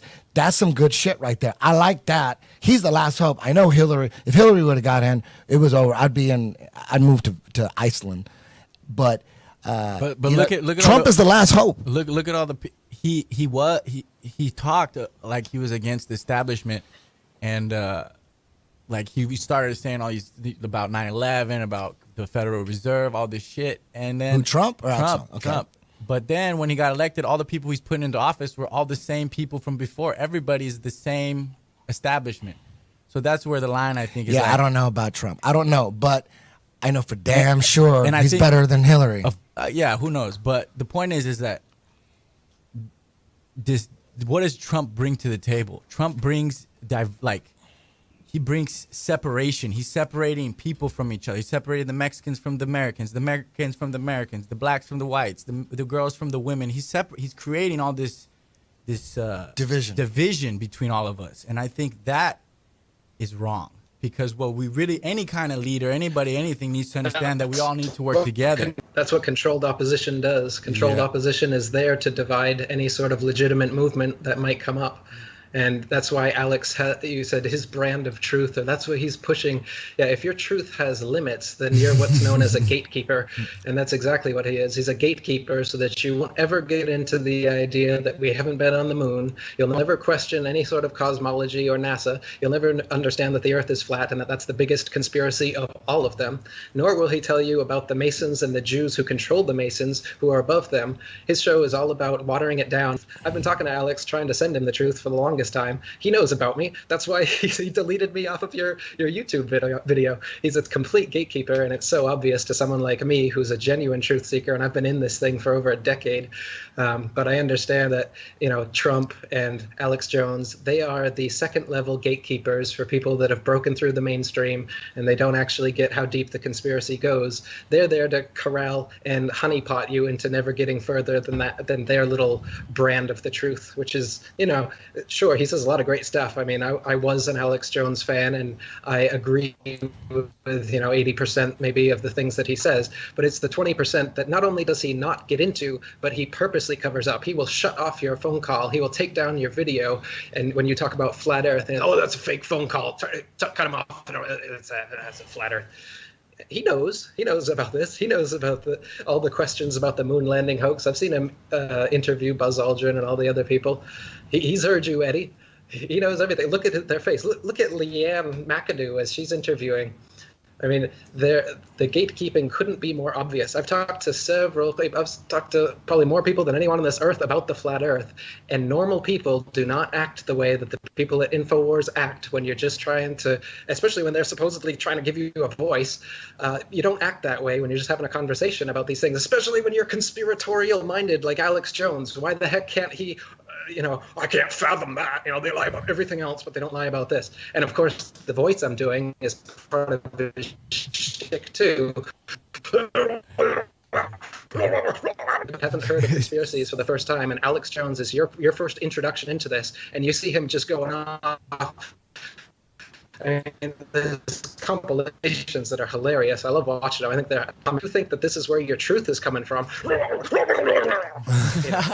obvious gatekeeping techniques. David Icke did the same thing with his shape-shifting reptilians from the Hollow Moon base. He gives you all this great information. I agree with almost everything he says, every book he writes, and then he comes out. Oh, by the way, the elites are all shape-shifting reptilians that come from a Hollow Moon base from Kronus. Okay, David, what the? You know what's up there. These are controlled opposition. That's what Lenin said. If you want to control, if you want to control the opposition, you have to lead it ourselves. And so they know this. They don't just give you one side of the coin. They give you the other side. And that's why everyone's falling for Trump and everything. Is, oh, look, he's saying what I want to hear. He's saying all the right things. Of course he does. Obama used to say all the things you wanted to hear 8 years ago, too. And that's why he got elected into office. Yeah, you know, Trump could be part of the whole program, because based on CIA whistleblowers, based on what they say, CIA is designed to just destroy economies and just go in there and fuck up countries like they've done in every South American, Central American country. All of them are in shambles economically. And that's the way it is. You take a country, they're easy to control when they crush the economy, easy to control. I just got back from Brazil like 2 weeks ago, and it's like, how the fuck you're gonna tell me this country that has all the resources in the world, has the best like soil to do all this, and you're telling, and I'm driving through the slums, I'm like, how is this even possible? How did this get this way? Obviously this wasn't an accident. It's not a complete shambles because it is an accident, because accidents correct themselves. People correct it. People are always working to get better. Nobody's working to get worse unless you're being purposely, unless somebody's putting holes in your boat on purpose or blowing your boat up. Either way. Yeah. Every country south of America, Mexico, all the countries, Africa, all of them, just on this side, all of them are in shambles. They're all third world type countries. You don't think they're trying to do that here? I think it's the easiest way to control, because the globalists, the people that are running the planet, I'm guessing they're not all American. I'm guessing they don't give a shit about a country. I'm guessing that it's all about control with them. It's easier to control a country when you have them broke down. They're all fighting against each other. Yeah. Ignorant. You keep them ignorant. You keep them dumb. You keep them put them on poor. Put them jobs. on government food. Put them on government health care. Put them on all that shit. So if anybody steps out of line, boom, you pull the plug on them. Bam, boom. What? Boom, bam.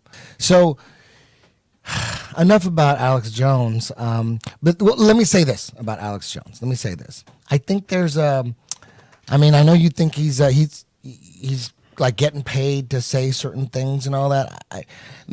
I don't know. Anything's possible, I guess. But Alex Jones was on JRE, and that's the biggest podcast of all time, right? So whatever anybody thinks about Alex Jones, that podcast is the biggest podcast of all time. He did take a lot of people who were completely asleep and kind of get their eyes open. I mean, that's why it was the biggest podcast of all time, the biggest show of all time. And he got some people that were totally asleep, and he got them to wake up a little bit, even if it's just JFK or Pizzagate or Tower 7 or chemtrails, even if it is something like that, you can't go from being totally asleep to believing in the flat earth theory. You got to bring them along. You got to, explain Tower 7 a little bit and kind of wake them up. You don't want to jump into the crazy shit right away. There's a way to do it. You know what I mean? You don't want to jump into the... So whether Alex believes in flat earth or not, I believe he's just like most people that think it's so crazy. I believe he thinks you're crazy, and I believe he thinks that you're a waste of time.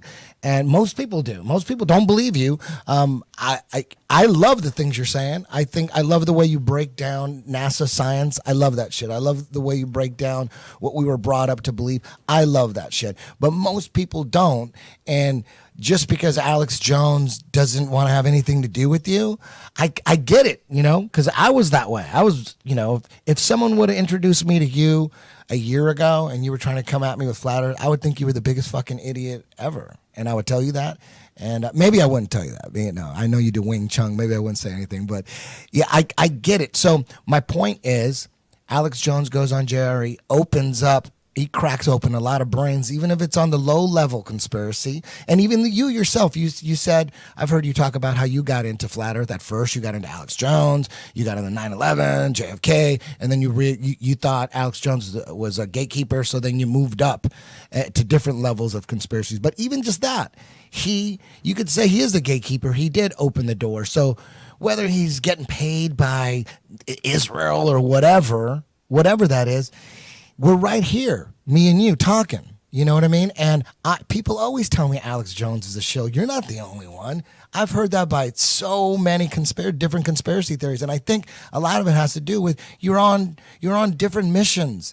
If you're on a mission to wake people up about healthcare or whatever, that's your mission. If you're on a mission to wake people up about what's going on in Africa, that's your mission. If I'm trying to explain apartheid to someone and I get into nuclear bombs don't exist, that's just going to kill everything. You know what I mean? And you could say, but the reason you got to understand that to understand everything. Whether he's controlled opposition or not, it's like, I think, he's opened up a lot of people's eyes on that podcast. Then I ended up going on his show, dropping flat earth bombs and, that dinner conversation we had. So it's all like, I'm not mad at Alex Jones. He's got his thing. He's into Trump, whatever. Maybe Trump is a big trick. Maybe he's part of it and doesn't know it. But to me, he's just a guy who doesn't need a teleprompter. And I mean, very few people can do that. No teleprompter and can go for 6 hours straight, dropping all sorts of political stuff, political documents and CIA documents and chemtrail this and healthcare here and NSA here. He's on that level. There's nothing wrong with that. Everything he said, like he's saying, like 90% of the things he says, I agree with, and it seems like he's into his family, and he's into Americana, as he says. He's definitely not on the Hillary side, and that's a beautiful thing, because for me, I believe that whole Hillary, Podesta, Bill Clinton, Obama, even the Bushes, all that was the true darkness. That's the true darkness. Trump might be part of that too, but for sure we know Hillary, Obama, Bill, all that side, that's the darkness right there.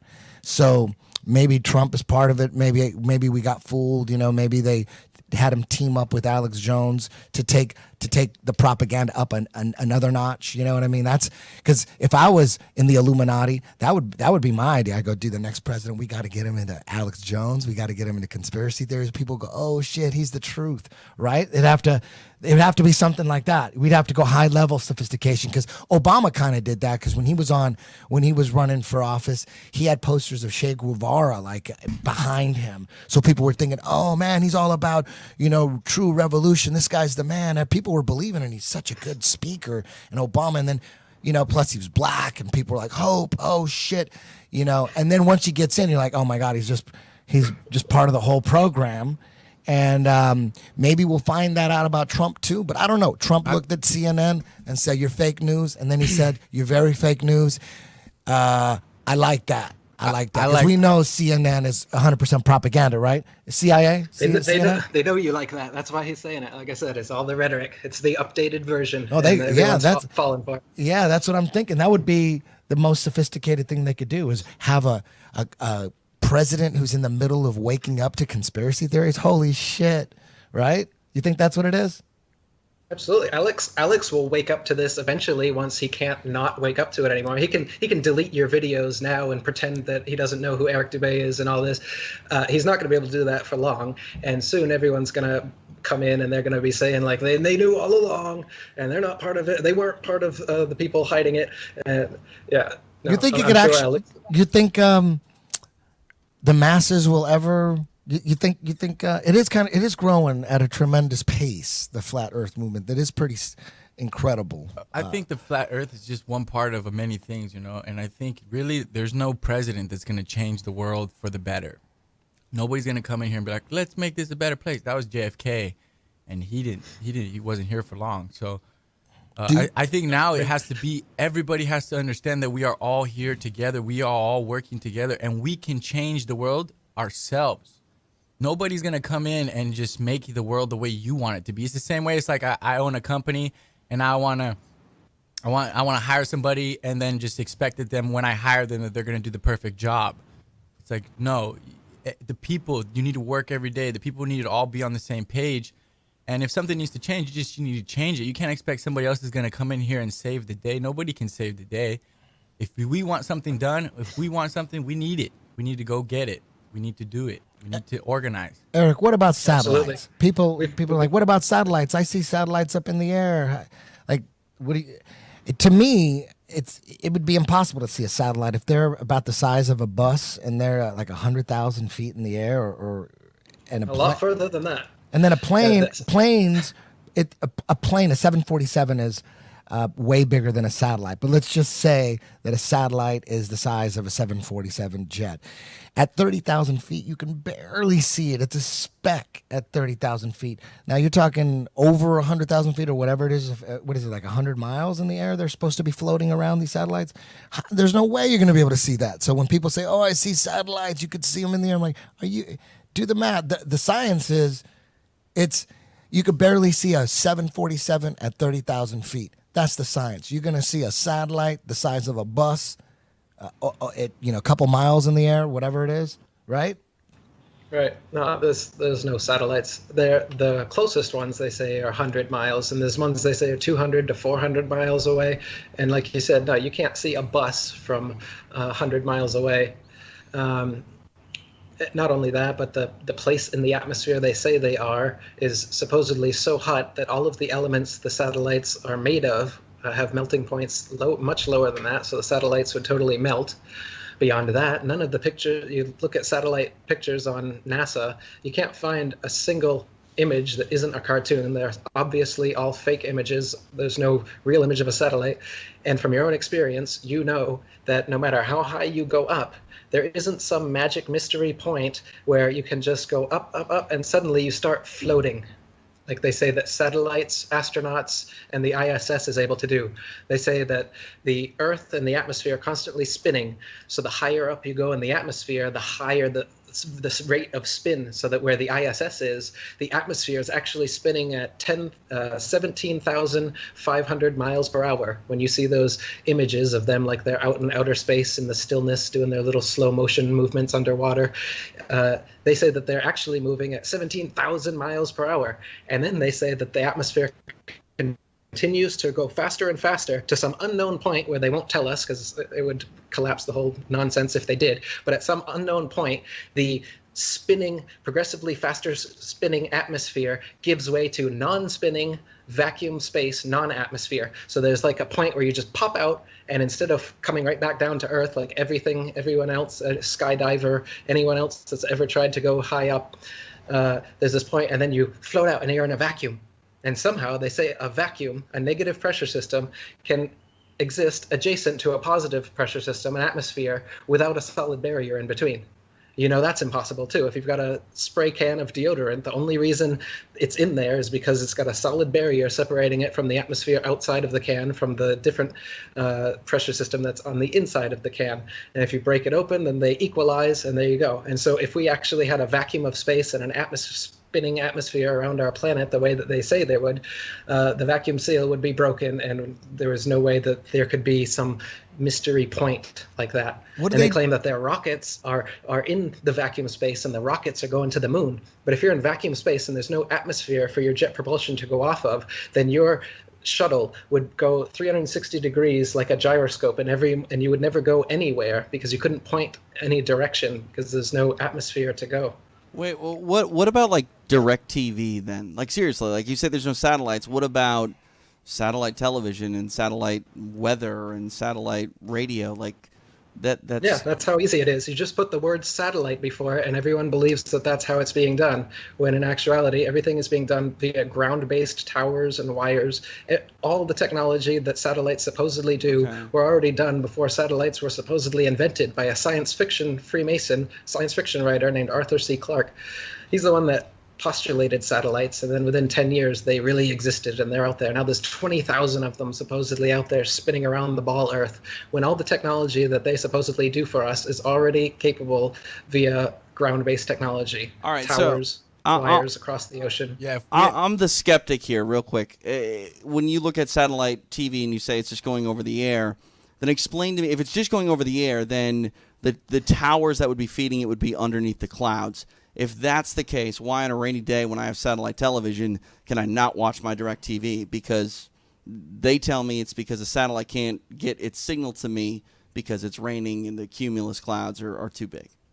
Yeah, the ground tower can't get its signal to you during that day, and that's why. But they want you to believe they have gold foil wrapped metals up there spinning around in the atmosphere that's sending you signals, and that's why it's not getting there. But their technology is not nearly that good. The technology, so you're basically telling me that it's fed to me like a radio signal is, right, from an FM tower. Yes. Okay, From a so tower, absolutely. now when FM signals, I don't know if television signals are the same, but when an FM signal is transmitting on a cloudy day, it is actually better than it is if it's not cloudy, because the sun rays will destroy a radio wave. It eats it up. So that's why, like, for example, AM signals are better at night because they're not getting destroyed by the sun's rays. So on a cloudy day, the sun can't access the radio wave for an AM signal, so it comes in better. I don't know if that's the same for television, but if that's the case, then for me, you wouldn't see a difference in quality at all from a cloudy day if the tower is underneath the clouds. And if you did, it would be better and not worse. So satellites must exist. Now, if satellites existed in the positions that they say they are, they're all over the ball Earth. And if that was the case, then most satellite dishes, if not all, would be facing 180 degrees straight up, because your nearest satellite would be the best and clearest way to get a signal. But almost every satellite dish you're ever going to see is at about a 45-degree angle, and it's pointing towards the nearest local ground tower. It's not pointing straight up to satellites in outer space. That would be a ridiculous way to send this information anyway. Why would you send information hundreds of miles into outer space to just send it right back down to where you are when you have repeater towers all over the Earth anyway, and they just keep building more, these huge cell phone towers? Why do they have 1,000, 2,000 foot high cell phone towers if we've got satellites? They're building more and more of these all over the place. Explain GPS. Yeah, GPS. They just put a G before it and everyone thinks they're on a globe. GPS is just like Google Earth. It's just data that you map onto a ball, CGI ball Earth, and because of that, everyone thinks that it must be on a ball. But the data has been taken from this motionless flat plane that we live on, and then put onto a CGI, the Google Earth anyway. And GPS, yeah, same idea. They've just taken the actual flat plane we live on and curved it under, and nobody really goes to the extreme southern hemisphere anyway, so they can't determine that the lines of latitude as you go out are actually expanding as they would on a flat plane, instead of coming back in as they claim it does on the ball Earth. Yeah, I want to know why, if the satellites do exist, right? I don't believe in them, but if they did exist, how come I don't get service when I'm in Hawaii or when I'm in the mountains? Or it's like, if it's a satellite, it's gonna directly go to you. It's not gonna have to go through. But because I feel like because we're in the mountains and stuff, it's not getting the tower to tower service. But there should always be service. Are you talking about your phone, Kron? I'm talking about my phone. Your phone comes off radio towers. It's not a satellite. But it comes from a satellite before that, or no?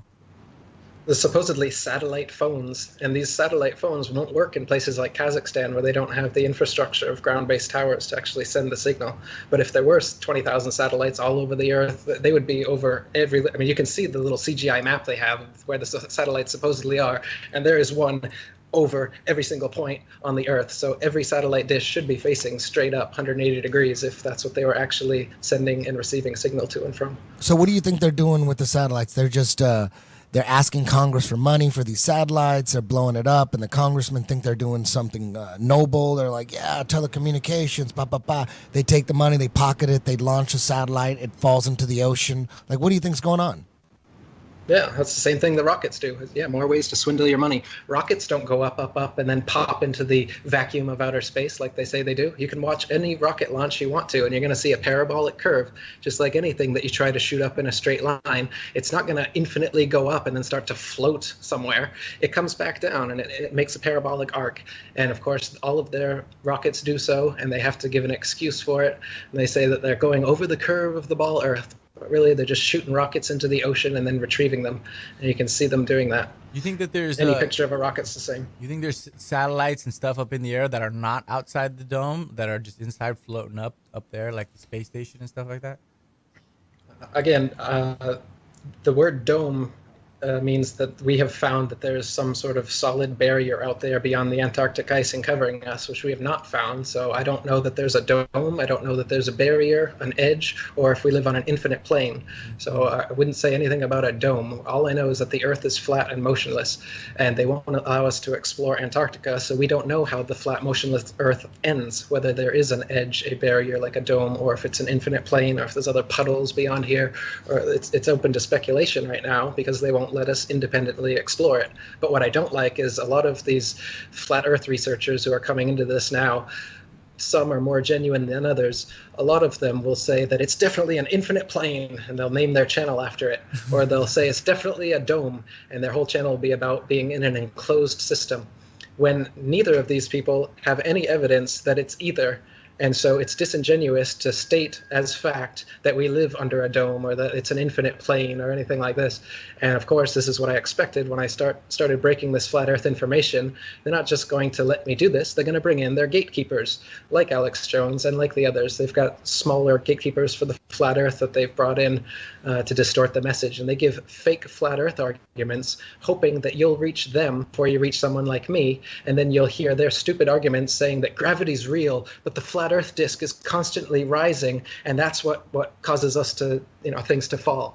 They'll give explanations like this, which to any sound thinking person will totally reject, and then they'll totally reject the entire flat Earth model based on these little bits of disinformation that are being given. And that's exactly what Alex Jones and the other gatekeeper disinformation agents do. They give you 80-90% truth, as we're saying, and that's how they hook people like me and others, because they are saying truth.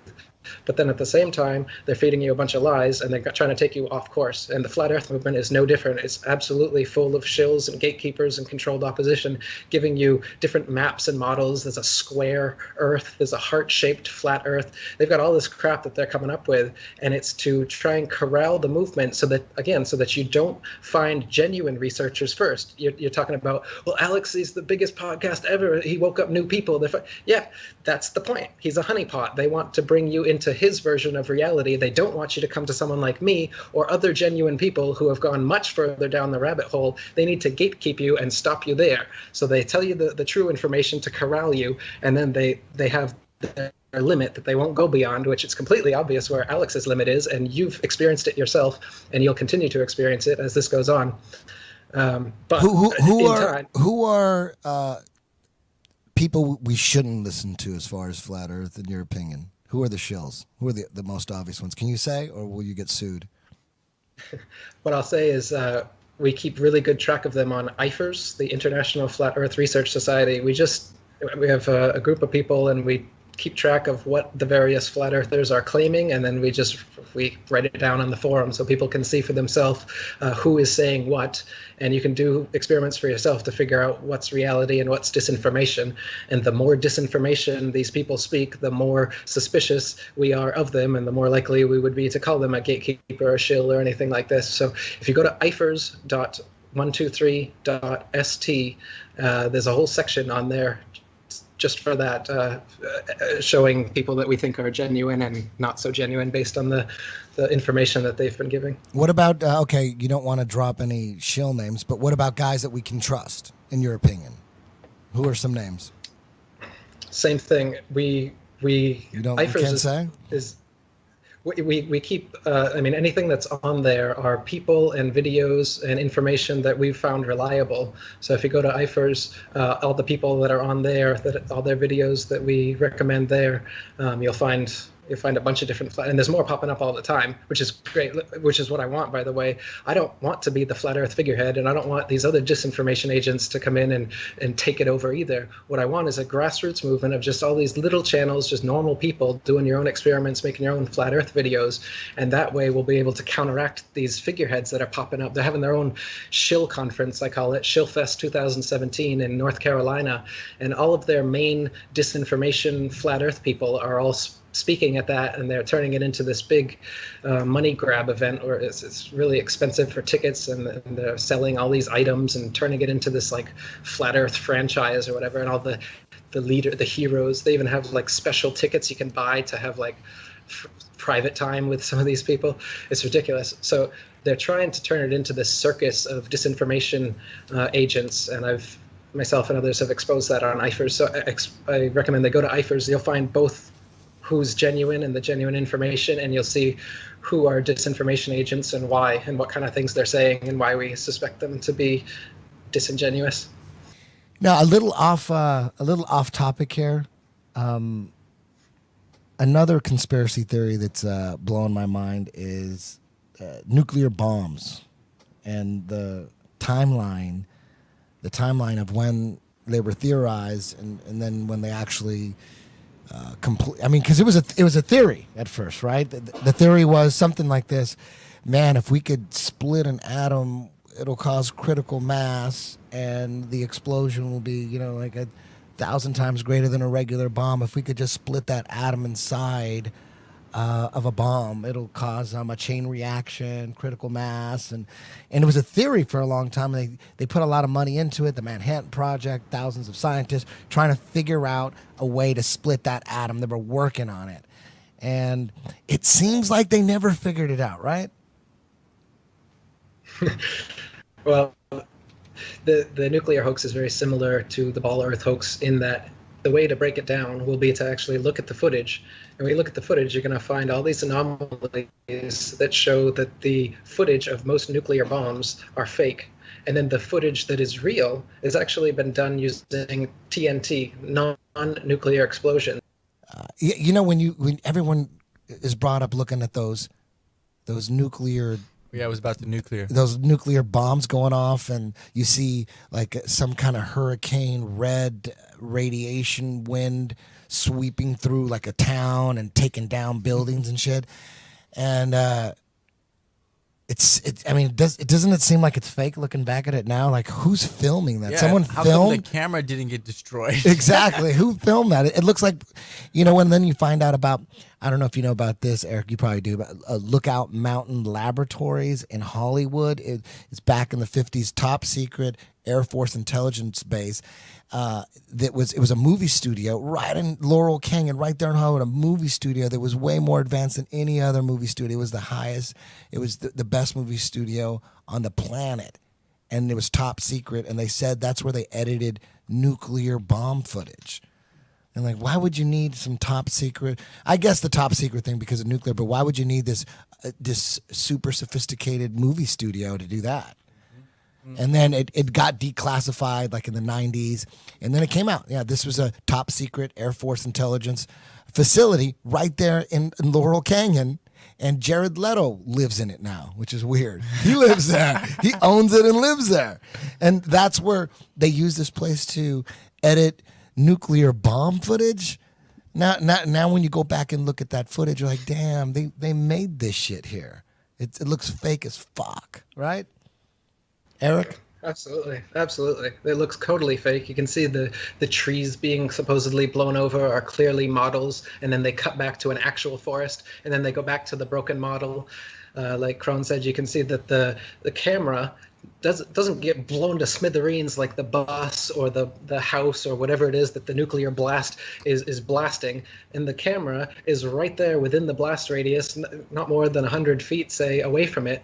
And it not only does it not get blown away like absolutely everything else, the trees, the bus, the buildings, but it doesn't even move. It doesn't even like shake Yeah. from the atmosphere. But maybe, Right? but what if people say, hey, but they used a camera that was far away and it had a zoom lens? Like, is that even possible?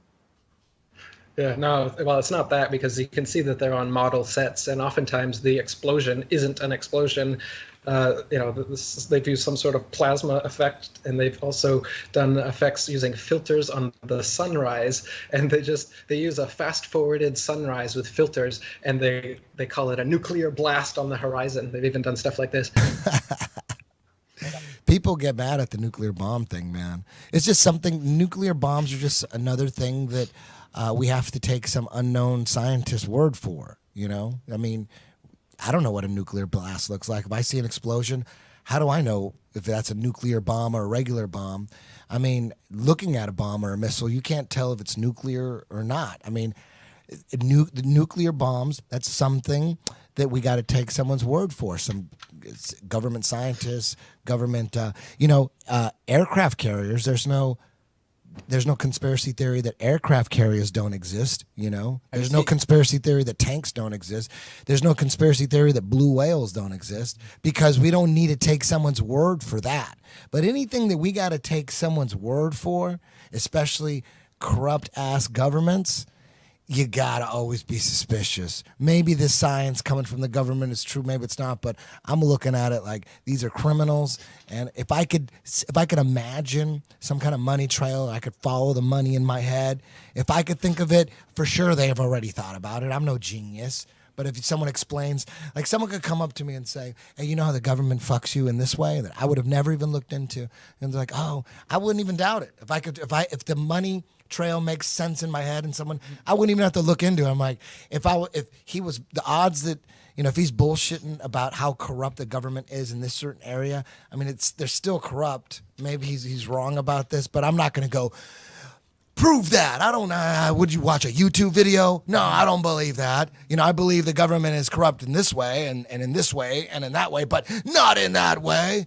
Those guys are like, they got one eye open. I'm like, dude, like, if someone told me, I don't know, there was a John Gotti expert. I don't know anything about John Gotti. I know he's a criminal or whatever, but if some John Gotti expert told me, hey man, did you know that he murdered, district attorney in Miami, I wouldn't know. I wouldn't say, prove it. Prove it.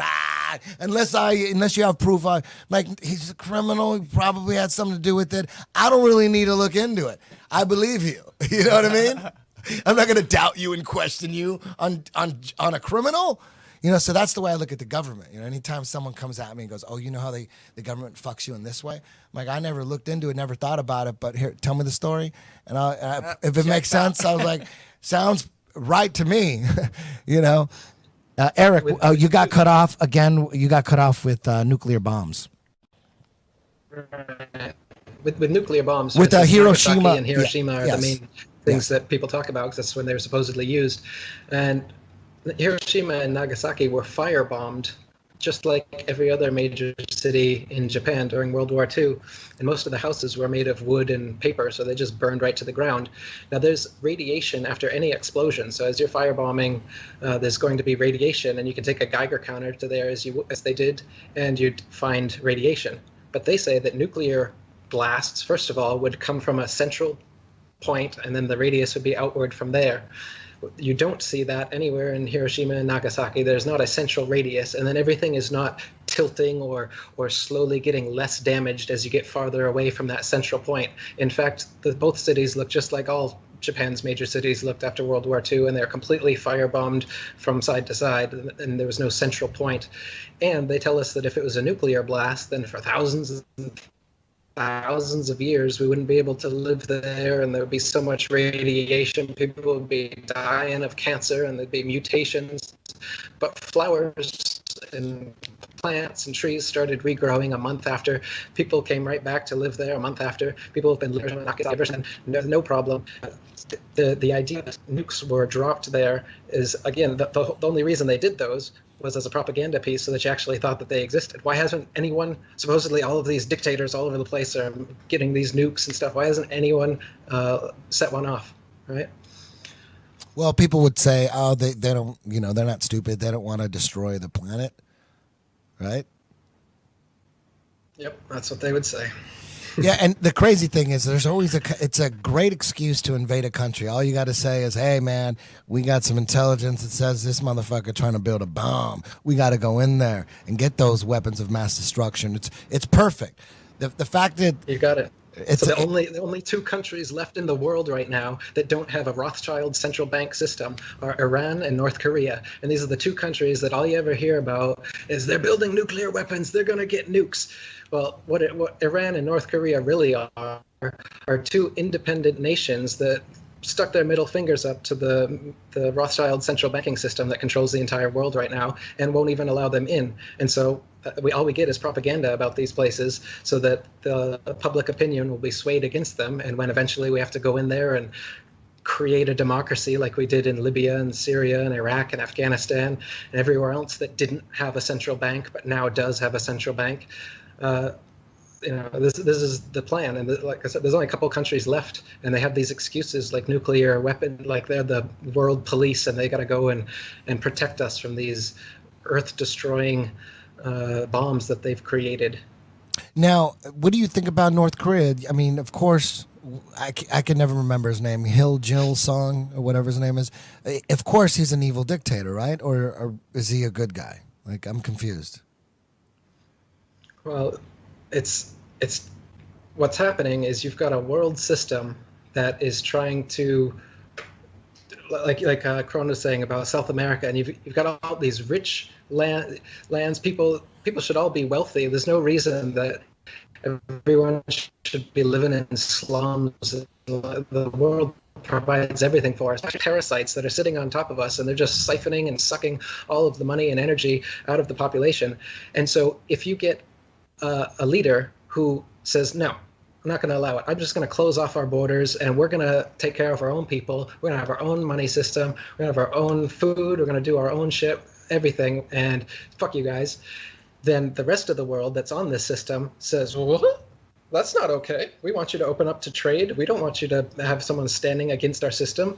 We want complete hegemony. We don't want to have somebody opposing us and potentially giving an alternate system like Gaddafi did.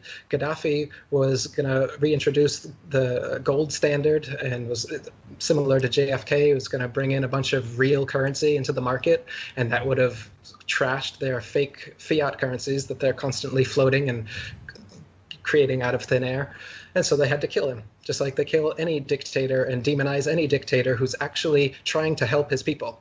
Now, at the same token, I'm not going to say that, Kim Jong-il or any other dictators aren't completely benevolent or whatever. I'm sure that there's evil things or bad things that they may or may not have done. But the point is, what I want people to take home is that you're getting your information from the people who hate these people. What do you think about this? I don't know, man. I'm taking everything in here. I have a lot of questions, and they're a little bit off topic on where we are now. But we're talking about Antarctica, and how we're not able to just go ahead and individually explore. Can we talk about that? Because yes, I mean, yes. for as far as I know, didn't Metallica play a show in Antarctica or something like that? I remember hearing something like that. And here's another thing with the Antarctica thing, Eric.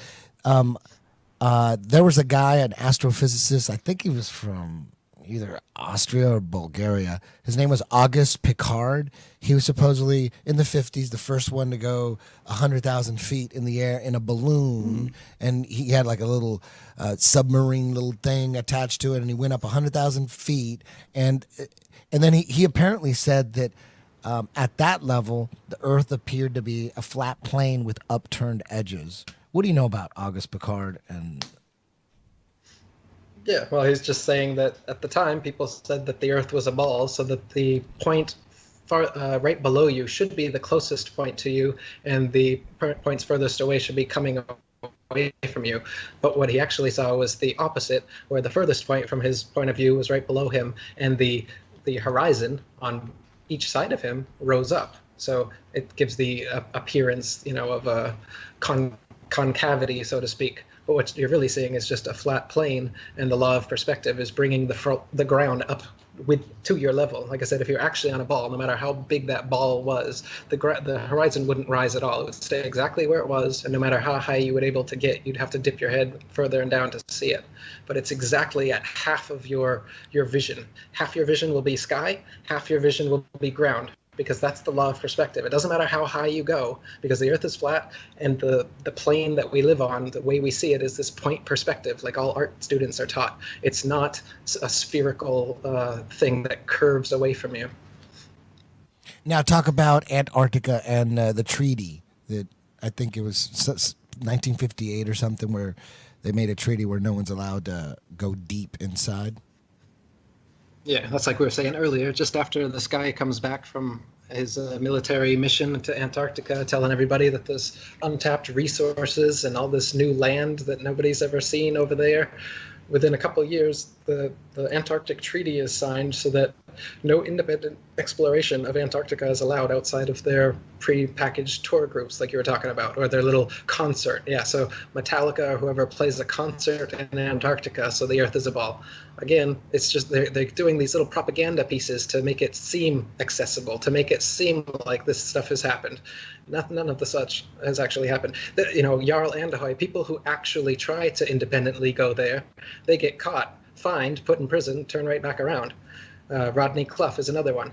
So independent people who want to go there, and they don't tell the government first, they don't pay money to these little travel organizations to have their photo op on the pre-approved spots in Antarctica. People who want to actually independently travel for themselves have been arrested, and there's a treaty preventing it, so that it's being patrolled. They don't allow anyone to get to the edge where they, not the edge of the earth, but the edge of the oceans, which is where it's contained by the ice wall. How have these people tried to access Antarctica? I mean, I assume it's by ship. Has anyone tried to put a bunch of fuel in a plane and fly over the damn thing where they can't literally be stopped unless they're shot out of the air? Not that I know of. As far as the plane, the people who have gone on ships. There's some speculation. People have wondered about Amelia Earhart, that kind of thing, but that's all speculation. As far as I know, nobody has tried to take a plane and just go south and see how far south they can go.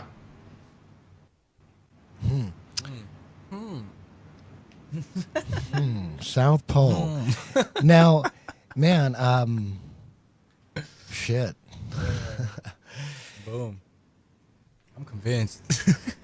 Yeah. I was convinced before I came on this show. I just came on the show. I had some questions. And I'm really here just to to let people know that if you think the earth is flat and you feel the earth is flat, you go with your intuition. Don't think everybody else is going to think that you're crazy, because who gives a shit what everybody else thinks?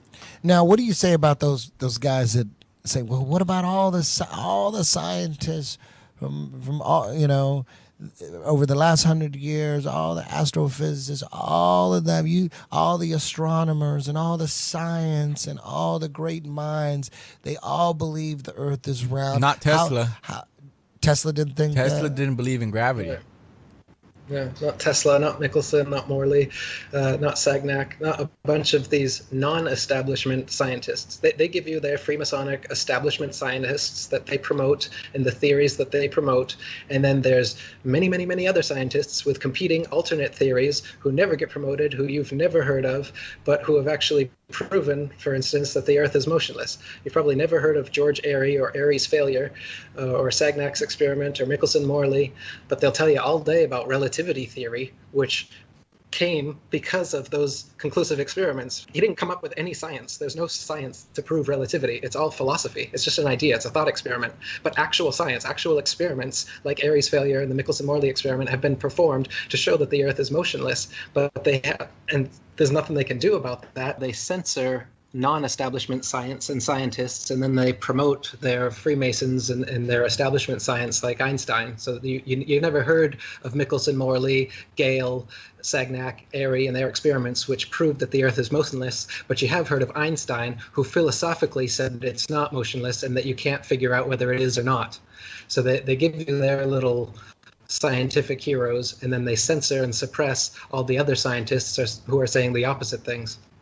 I mean, just like the flat Earth. I mean, did you know that there's flat Earth books that have existed for hundreds of years? There's excellent flat Earth books, dozens of them that came out at the end of the 1800s. Yeah, you were Nobody talking. taught you that. You were talking about that at the top of the podcast, where there was a resurgence in somewhere like in the 1800s there was a flat Earth revival, and there was books. Talk about those guys. Like who were those dudes that were writing those books?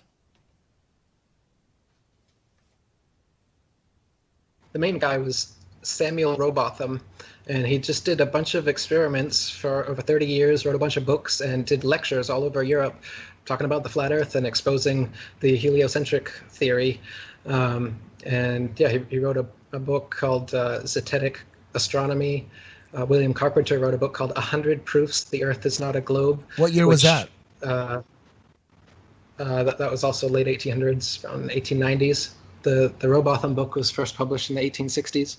He did experiments over water, seeing if water was convex or flat, used theodolites, telescopes, flags, spirit levels, sextants, used different instruments to record that the supposed curvature of a ball Earth, 25,000 miles in circumference, should be 8 inches per mile when you square the mile. So spherical trigonometry, as you drop off on a ball, the drop gets bigger and bigger as you go.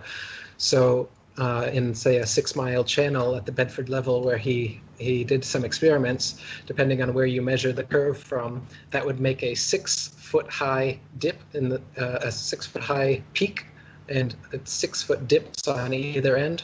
Or if you measure from here, it would be 16 feet going down.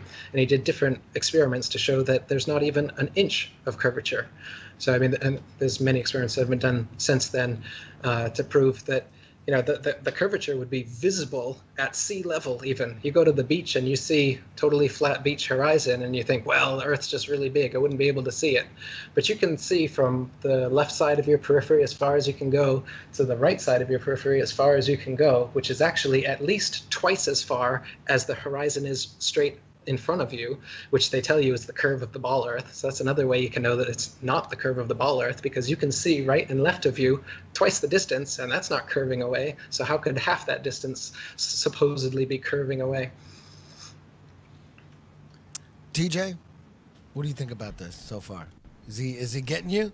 No, but No? Here's the problem. Okay. I've done this thought. I've had this thought my entire life about the Earth being round, right? Like, I've been told that. Yeah. And you're not going to be able to convince me on one conversation. Like, this is something that I'm going to have to go ahead and research, even if I want to. Like, that's the question. Like, to me, I'm open to the Earth being flat, but why would I care? Why would I give a shit? Like, I'm not going to fall off. I understand that I'm not going to fall off.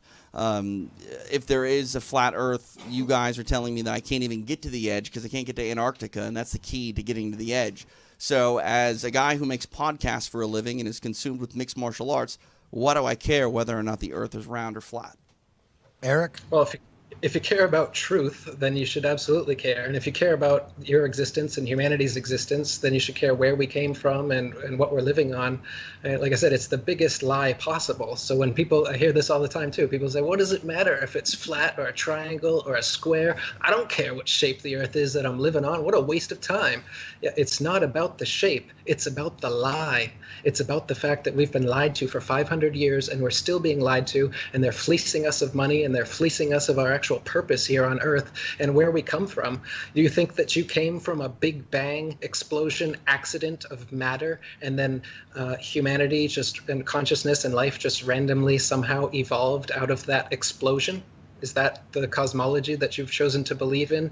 If it is, then it's very important, because that's absolute nonsense, and you've chosen to believe in a metaphysics and a physics, which are fairy tales. And if you don't think that's important, I don't understand you. I don't understand how you could think that that is not important, to know the truth of the Earth, where we live on and where we've come from.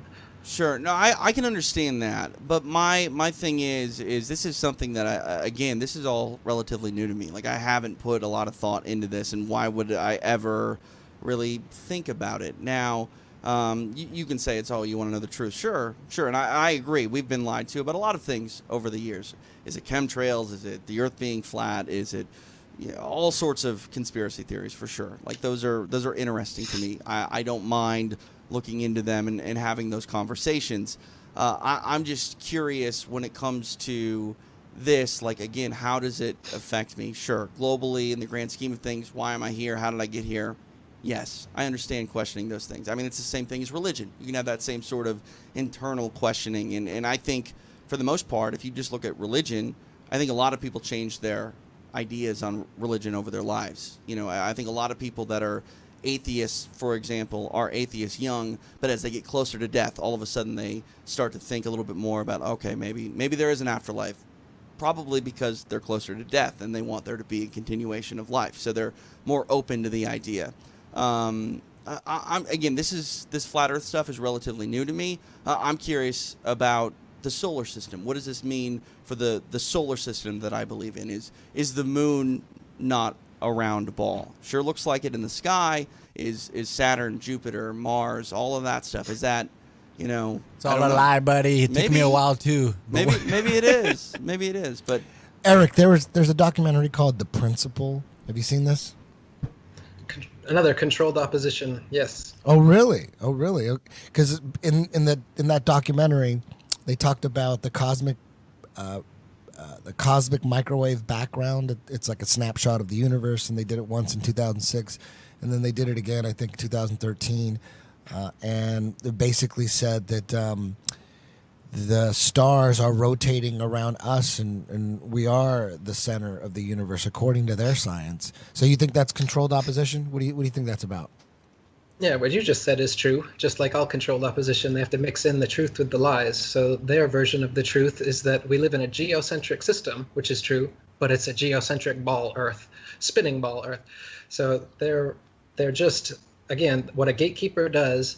And the principle didn't exist 10 years ago or 20 years ago because it didn't need to, but it does need to exist now. And this is what they do when someone like me runs the gauntlet of conspiracy truth.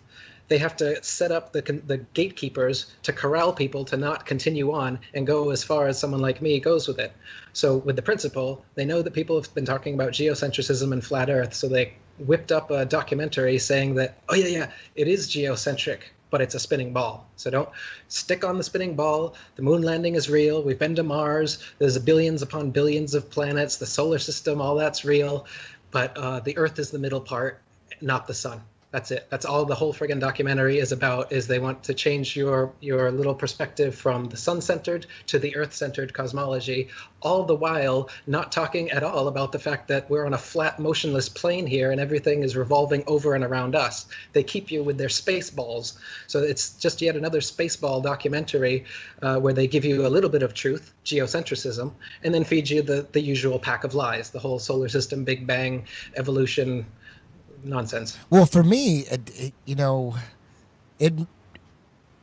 just made me more sure that the people at the top of astrophysics and all the scientists and professors, to me, it just proved that they don't know anything, and that makes me lean more towards flat Earth. Even though that documentary, The Principle, had nothing to do with flat Earth, it did have everything to do with what we're on being the center of the universe based on their data and their cosmic microwave background images.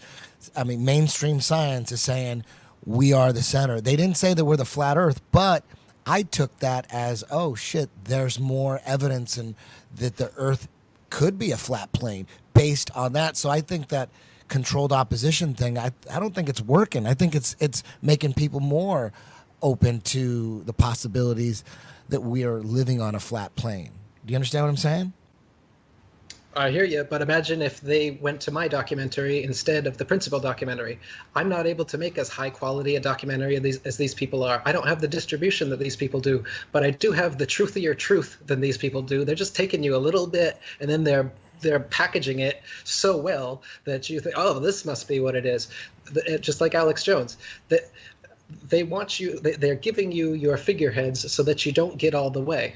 And you're saying that, well, isn't it good that they at least took you part of the way? But you're not seeing the intention of setting these things up along the way anyway. If these people weren't there, then you just would have found me right from the beginning, just like everybody would have.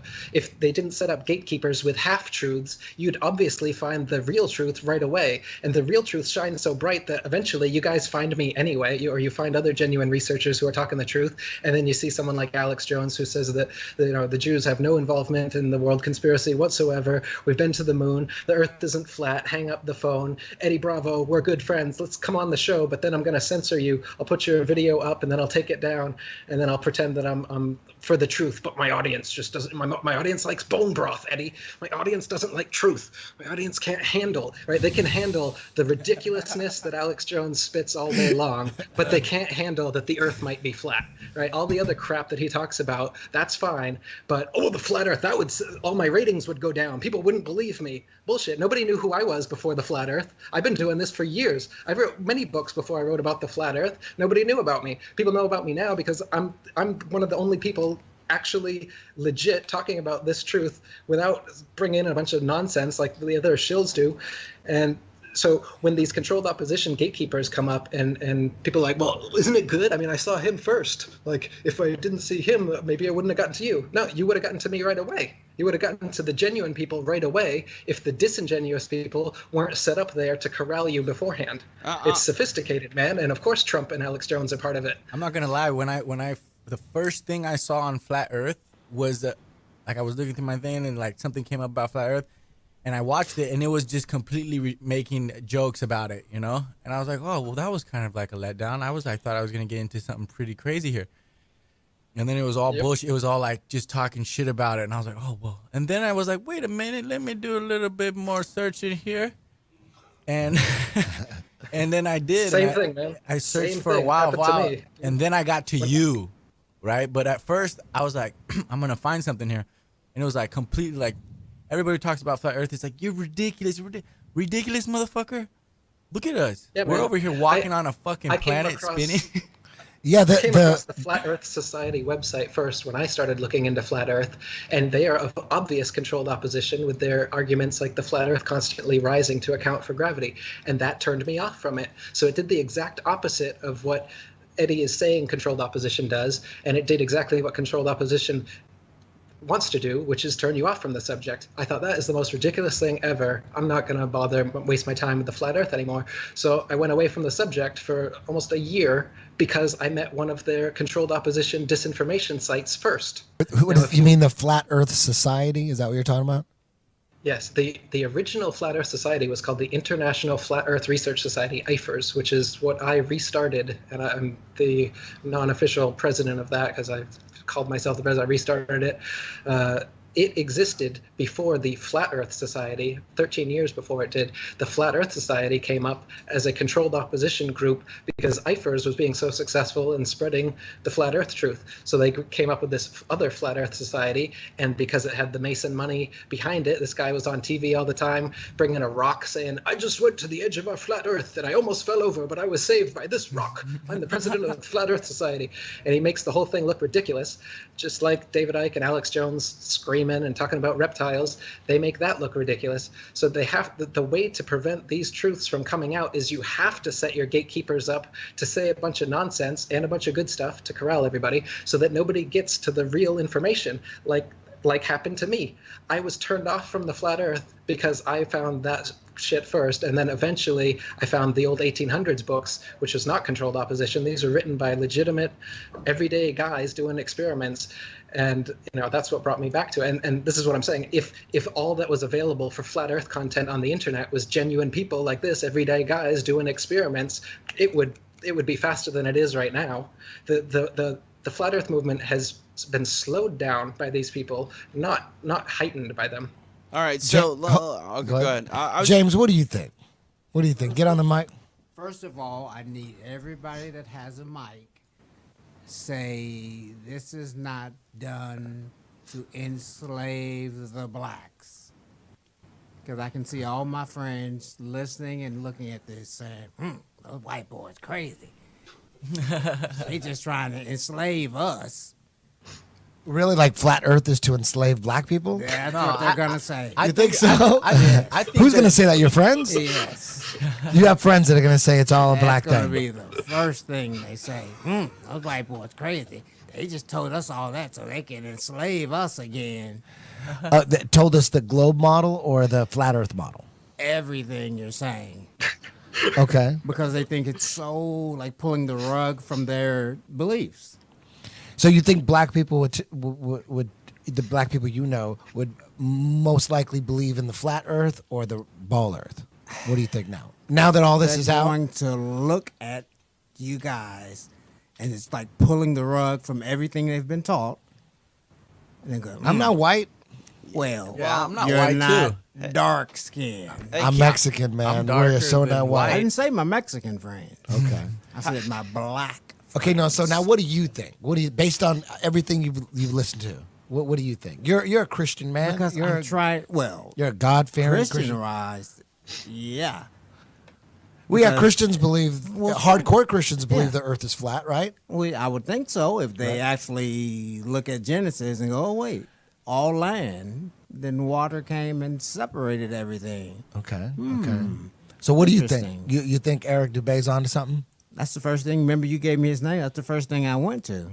Of course, I saw a lot of stuff, too. Oh, so you've already listened to him before? Yeah. Oh, yeah. I said, okay. I got to at least find out something about this before I go on there. So I've been listening, and I love all the questions you guys been bringing up. That's what people have been sending me. The questions. Yeah. Yeah, but what about this? What about that? What question do you have? You have any questions, or have they all been I've answered? actually been answering them. I said, I can't ask anything now. That's Oh, did we? So You hit everything. Really? Yeah. I've got one question before you wrap up, because obviously everyone has a lot of opinions on the Earth. I want to know if everyone in this room is on the same page about how old the Earth is. How old do you guys think our planet is? I don't know. There's no way that I would know. I'd have to take some unknown scientist's word for it. I would. Right, but I they're mean, gonna like- say 5 billion. I don't. Who knows? Yeah, it's There's old, no way. old as fuck, and whoever I think our civilization, human beings, were way more high tech, way more evolved in every which way before. I think that's the truth. Like, and then we came in for whatever reason. Now we're like starting all over again. You know? Yeah. Well, Eric Dubay's got a pretty interesting video called "Dinosaurs Don't Exist," and that's another one. When you first hear that, you're like, "What? That is the dumbest shit ever." Of course they exist. Everybody knows. That epic battle of the Tyrannosaurus Rex versus the Triceratops. Everybody knows that shit. I saw it at Everybody- Disneyland. Everybody's rooting for the Triceratops, right? Triceratops underdog with the horns. Tyrannosaurus Rex is fucking just pissed off, rah, running through the jungle, rah, and then he runs into the Triceratops, and nobody was going for the T-Rex as a kid, right? Those epic books, it's always the Triceratops, Land of the Lost, same shit, right? And the one thing I found out from Eric Dubay's Dinosaurs Don't Exist video is, I didn't know this. I didn't know that all the skeletons of dinosaurs that you see at museums are all replicas. Like, apparently they don't bring out the real bones because they're sensitive and they lock them up. And so what we're seeing are replicas of the bones they found. When I found that out, I said, if that's true, I don't know if it's true, but if it's true that all the dinosaur skeletons that we're seeing in museums are replicas because the real ones are too sensitive and they got to hide them, that's a fucking huge red flag for me. I'm like, the only reason the skeleton of a dinosaur is amazing and it looks cool is because it's an actual skeleton of a dinosaur. If it's not real, if it's a replica, you might as well put fake skin on it. Put fake skin, put the teeth in.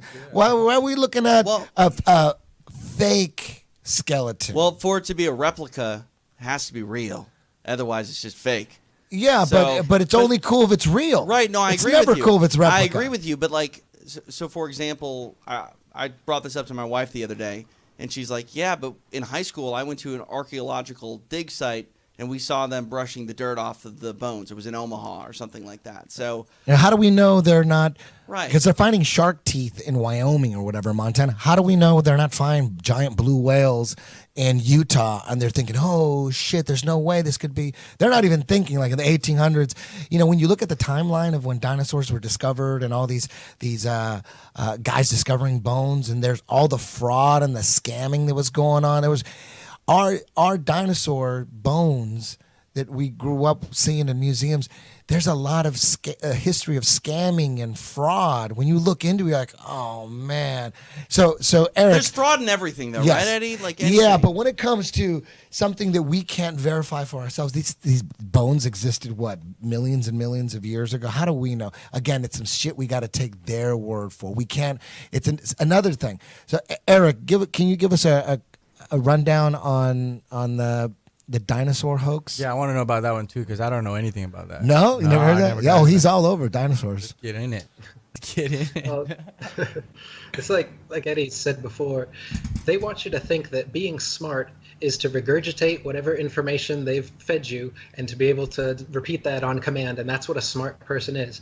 But is it really that smart to believe in something that you haven't seen yourself, you haven't experienced yourself? When they say that there was terrible lizards that existed 65 million years ago, and you've never seen those lizards, you've never even seen the bones that supposedly exist of those lizards. Actually, bones don't exist, they say fossils do, which is bones that turn to rock.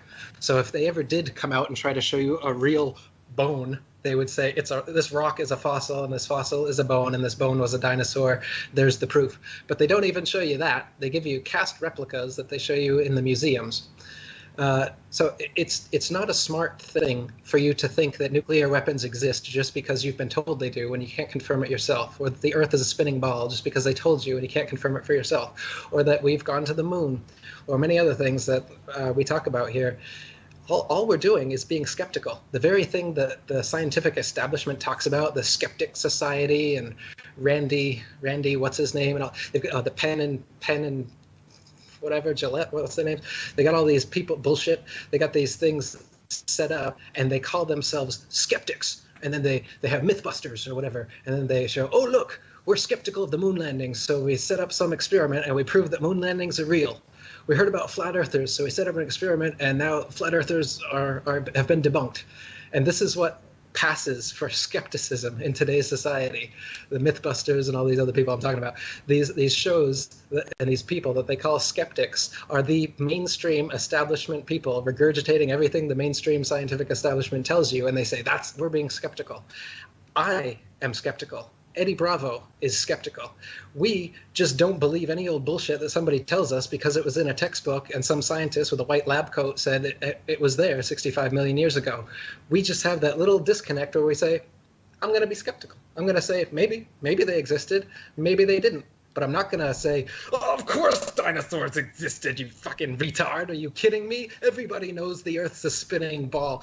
And this is what's been propagandized into your heads, is to react this way. Whenever someone is skeptical about something that you have no evidence for, you've been taught to ridicule that person and act like being skeptical is a sin.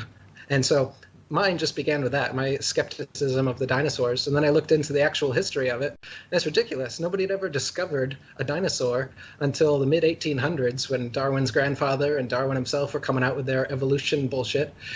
They needed ape-man transitional species and dinosaurs to fit the link between swimming reptiles and land reptiles and flying reptiles. Now they're trying to say that they've discovered bird dinosaurs, and there's feathers that have lasted for millions of years, and so now we know that birds came from dinosaurs. But nobody in all of history throughout the world had ever dug up and saved a dinosaur bone until the mid-1800s, when they needed it for their evolution theory. And then shortly after that, they're finding them all over the place. They found dinosaurs. But then people started analyzing them and finding out that about a third of the original dinosaur species that they came out with, the Bone Wars, when these two Masons were going head to head, coming up with, discovering hundreds of new dinosaur species per year. And it came out that a lot of these were totally fake. And even the ones that weren't fake and are still heralded as being real were complete mock-ups that they did from, say, 3 teeth and a thigh bone, or something along these. The first dinosaur was that. It's called Trachodon, Toothosaurus, because they just found 3 teeth. And it's like, oh, it's 3 teeth, it's a dinosaur. And they made all the bones, and they put the skin on the outside of it. It's just fantasy. You know what a Tyrannosaurus Rex looks like? It looks like they found a big ass kangaroo. If you think about it, right? With It look little arms, those legs, that long tail. It looks like they just found kangaroos, right? A lot of them, yeah, a lot of them are mixed bones of different species. They take whale bones and elephant bones and mix them together. Did put they them ever here, put them find? there. Do they ever claim to find a complete head of a Tyrannosaurus Rex? Do they claim that they found a whole head? And I mean, there has to be a date of when they found this, or maybe they found a bunch of complete Tyrannosaurus Rex heads, or are those all just made up? For the longest time, they hadn't discovered a Tyrannosaurus skull, but I think recently they're claiming that they've discovered one at Lucy. It's 98% complete, but you can't see it. You can just see the replica, but we promise it's real. I think that's the latest one they're trying to push. So they never claimed to find, because the more you look into dinosaurs, like, of course, man, the dinosaurs are for kids. They're like in kids' books. It's like a kid thing. So is Monkey Men, by the way. The ape men, the Lucy ape man, the Piltdown man. You look into the history of these supposed ape man transitional species that they've been finding since the mid 1800s.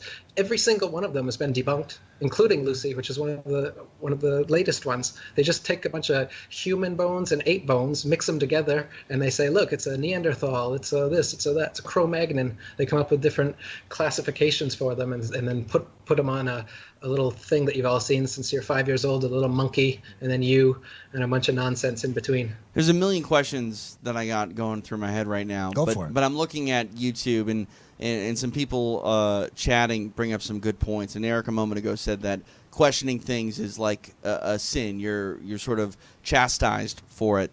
And I think that no one will ever really question you questioning things and criticize you for doing it. It's those that can't do it in a rational state of mind, those that get a little bit animated. Like Alex Jones gets criticized because he gets so animated and so crazy. And, like I watched the Rogan show that you guys did, and do I respect Alex Jones more? Yeah, absolutely. Because when he's calm, when he's collected and cool and comfortable and not so, I mean, not that he's not passionate, but when he can control his passion, like, he makes some sense, okay? I'm not going to say that he's right. I'm not going to say that he's right about everything, but he brings up a lot of things that ends up being true or plausible, or at least when he says it in a clear way with complete sentences and isn't throwing his hands up in the air and turning red in the face, it makes a bit more sense. So I think that, like, conspiracy theorists tend to get a bad rap when they go a little bit ham, But another thing that I want to talk about, the dinosaur conversation, is you say that it's, they find, a whale and a whale's tooth and a jawbone or whatever, and then they just assemble it. Like, we do have DNA, right? Like, can we check the DNA of these bones and see if it is that of a whale, or how does that? Eric's laughing. Like, I'm not trying to, like, poke holes. I'm just asking questions. No, I'm laughing because you're just giving another thing that you can't confirm for yourself, that you have to take someone else's word for, and you're like, oh, well, if somebody in a white lab coat says that this is the DNA of a dinosaur, then I guess I'll believe him. But that's not being skeptical. I don't believe DNA evidence, just like I don't believe radiocarbon dating to say that, oh, we found a rock and this rock is 2 billion years old because the radiocarbon atoms have decayed at such a rate that we know this. I have no idea how old the Earth is or how old bones are or rocks are, just like we were talking about earlier. I have no idea, and neither do the scientists, but they come up with a bunch of nonsense to make you think that they know what it came from, and then a bunch of skeptical people just believe them based on their hearsay. Well, let me ask you this, Eric, then. What do you believe in? Do you believe in anything that anybody's ever told you, or do you only believe in things that you've researched yourself? So that's kind of like a straw man, where you're trying to categorize me as someone that doesn't believe in anything. Not at all. I'm just saying No, that Eddie I talked accept about a lot this of well, things where- in life, where he says that and nobody thinks that there's a aircraft carrier conspiracy theory because we all know aircraft carriers exist. I love that rant that he goes on, and he says a bunch of other things that we all know exist. Nobody thinks bears don't exist. We've all seen a bear. But you haven't seen a dinosaur, you haven't seen a nuclear weapon, and you haven't seen the spinning ball Earth, you haven't walked on the moon yourself, all of these things. So you're just taking an authority's word for it, and all we're saying is be skeptical. Sure. And while you're being skeptical, there's a bunch of evidence that's totally against the mainstream version. And while you're being skeptical and looking at that evidence, you start compiling more and more of the evidence until you become like me, and you find that you know the truth. I don't believe the Earth is flat and motionless. I know it is. Water doesn't curve around a ball. The horizon is always level.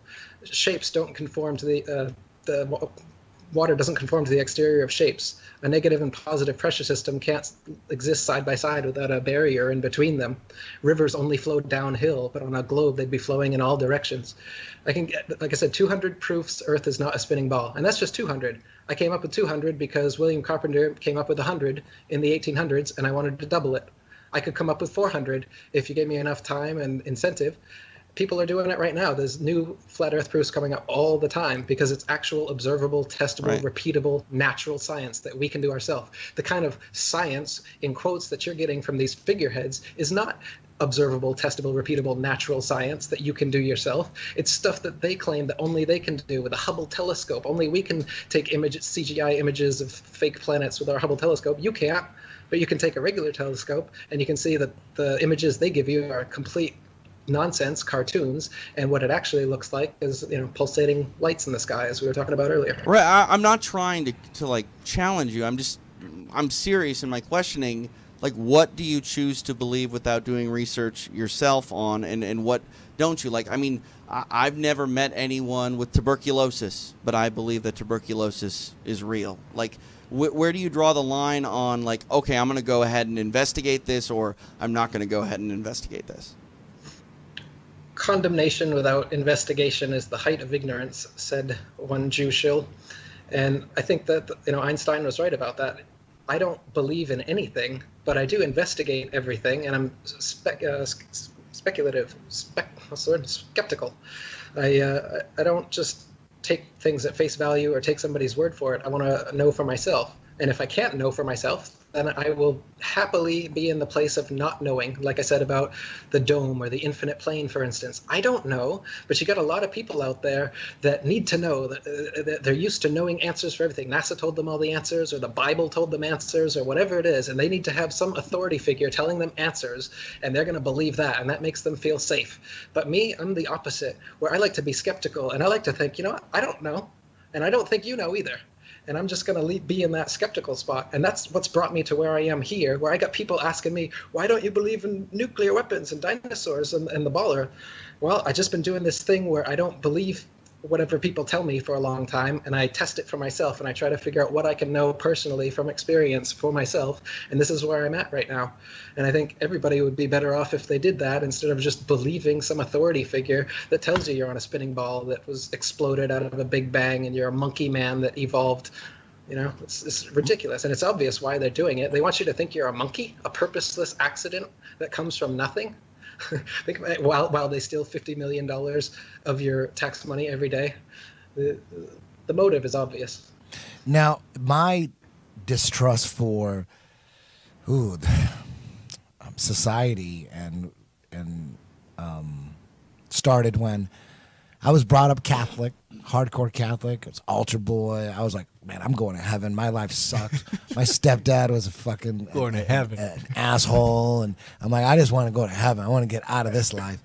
And I thought everybody was Catholic because everybody on my block was Catholic, nothing but Mexicans. Everybody in a Mexican-ass school was Catholic, but we did have two, like a Protestant and a Jehovah's Witness out of the whole school. Without, man, to me, they were like in a cult, you know what I mean? But I thought everybody was Catholic based on my Catholic holidays.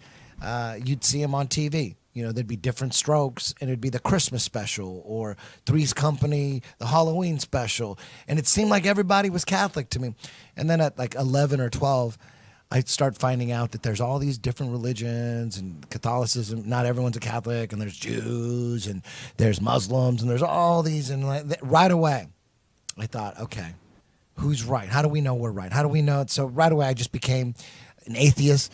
I got into speed metal, started playing drums in bands, writing satanic lyrics. Not because I was satanic, but because I was an atheist and I did it to scare people. Like I would, on my peachy folder, I'd, draw upside down crosses and write some satanic verse from some Slayer song, just so the girl next to me in class would trip out on me. You know what I mean? I'd wear like evil shirts and stuff, but I didn't believe it. It was like I was into The Exorcist or something, into horror movies, but it was music. And then I got really into speed metal, and there was a lot of Satanism in the lyrics, but not for even at 14 and 15, not for 1 second did I believe Slayer were actually into Satan. I got it. At 15, I got it. I go, we're all putting on a show here. Even though they were huge and there was all these bands writing satanic songs, and not for one, there was bands writing, it was really popular to write like Iron Maiden, like Rime of the Ancient Mariner, and they're writing songs about like Game of Thrones type songs. And I didn't think they were knights. It's like, oh, this is cool. I'll write and everyone had like a nuclear war song. Like, yeah, I'm going to sing. This song's I had a song called Nuclear Death. And it was about nuclear wars, about blowing up the world. Everyone, and, and then when I was 15, 2020 had this special on satanic music and how it's sweeping the nation and it's getting all these kids into Satan, and they're starting to worship Satan. And if your son has this Judas Priest album, he probably has a satanic Bible. And if he has a Twisted Sister album, and to me, I'm into Slayer and Metallica, and they're talking about Twisted Sister and Judas Priest. I like Judas Priest and Twisted Sister, but at that point, I was super hardcore, speed metal at that point. And I was watching this 2020 news report, and I thought, damn, we can't trust anything they fucking say, because this is all bullshit. Because all the parents were like, oh my God, my kid's into Dio too. My kid's into, my kid's into Black Sabbath. Oh my God, is he into Satanism? So right there, me and my friends were like, fuck this. We couldn't trust the news right there at 15. They lied to me about like religion, and now they're bullshitting about us kids being actually into Satan. Like, we're not into Satan. We're just writing satanic lyrics. Settle down. we're not going to sacrifice anybody. So that's how it started. And man, I didn't know shit about how the world ran, really. I just didn't trust shit. I'm 16, 17.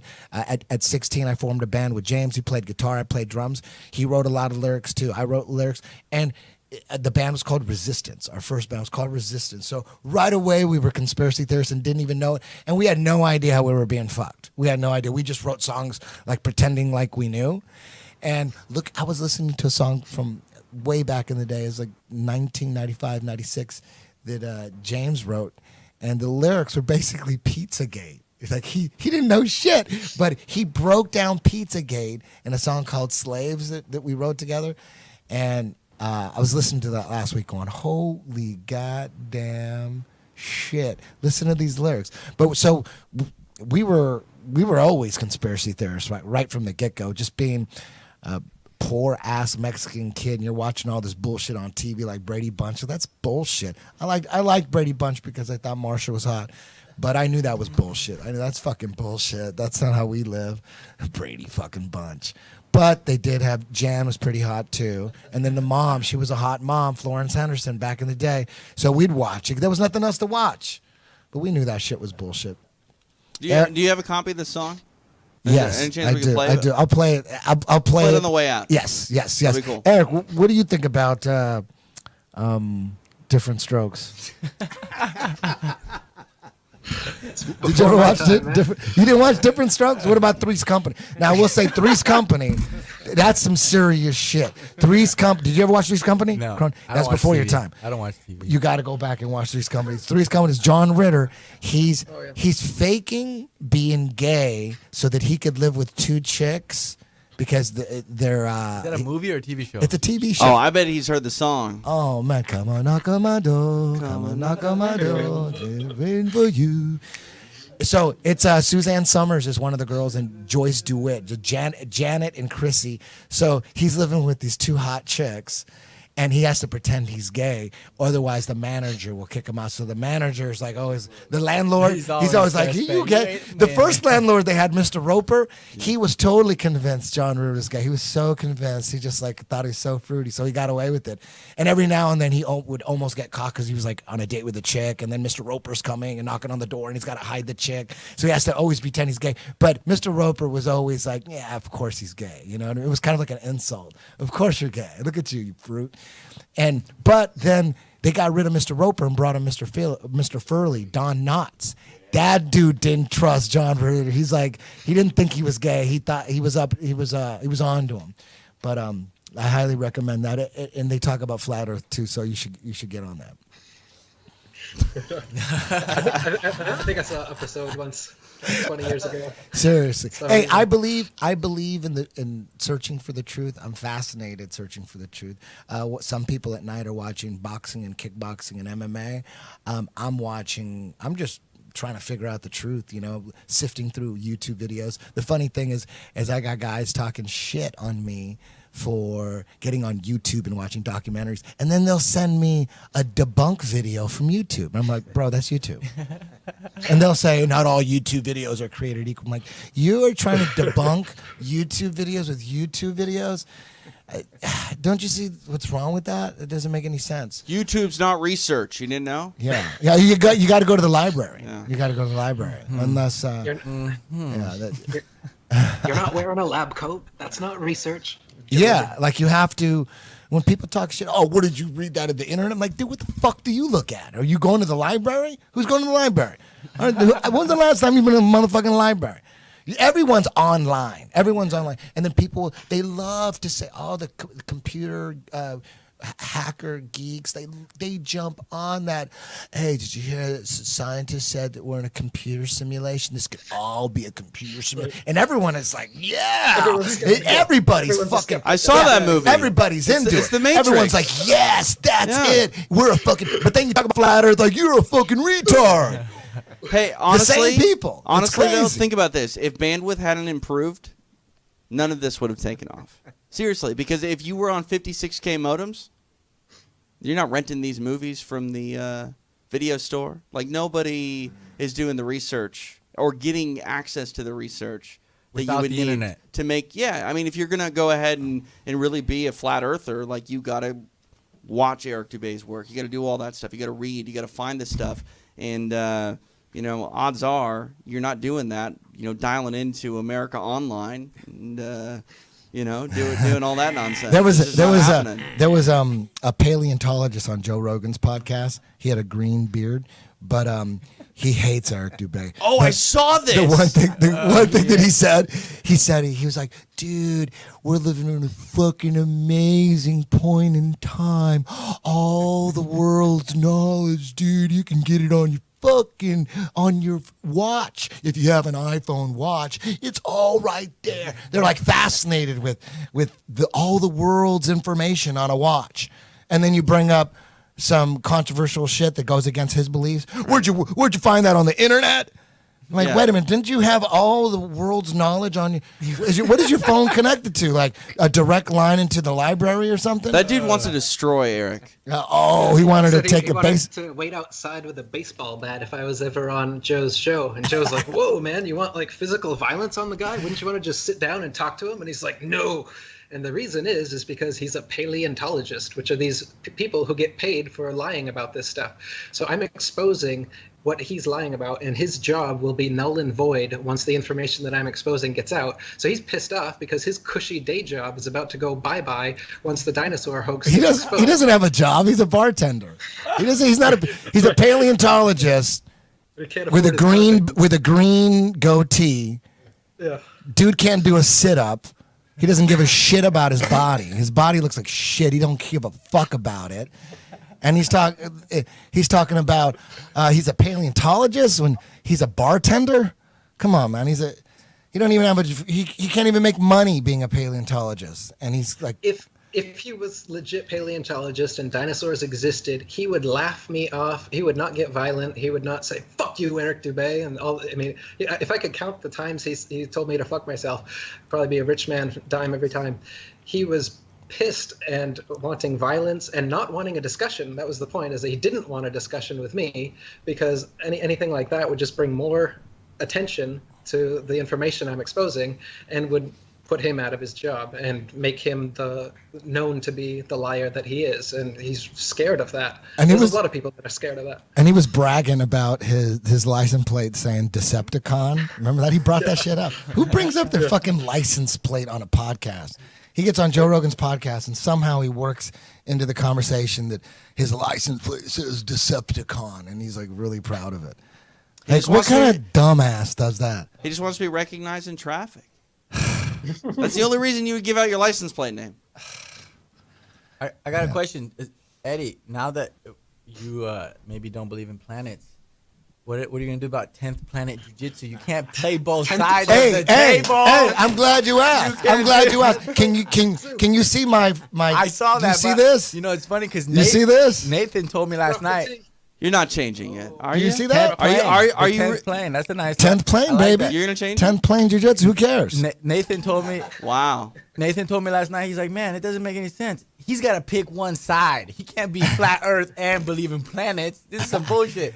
Get to the bottom of this. 10th plane, baby. You see the shirt? Yeah, this 10th is for plane. real. That's official. It's for real. Yeah, take the fucking. It's 10p. 10p could be planet or plane. Planet is old school. Hey, I'm not ashamed of believing in. You know, I used to watch stacks and stacks of space documentaries. I'll just get get my natural medicines out, and I go deep trying to remember all this shit. Like, oh, that's a neutron star. Oh shit, okay, that's what a super hypernova looks like. Oh shit, okay. Oh, that star is 700,000 light years away from that constellation. Fuck, yeah, I better remember that shit.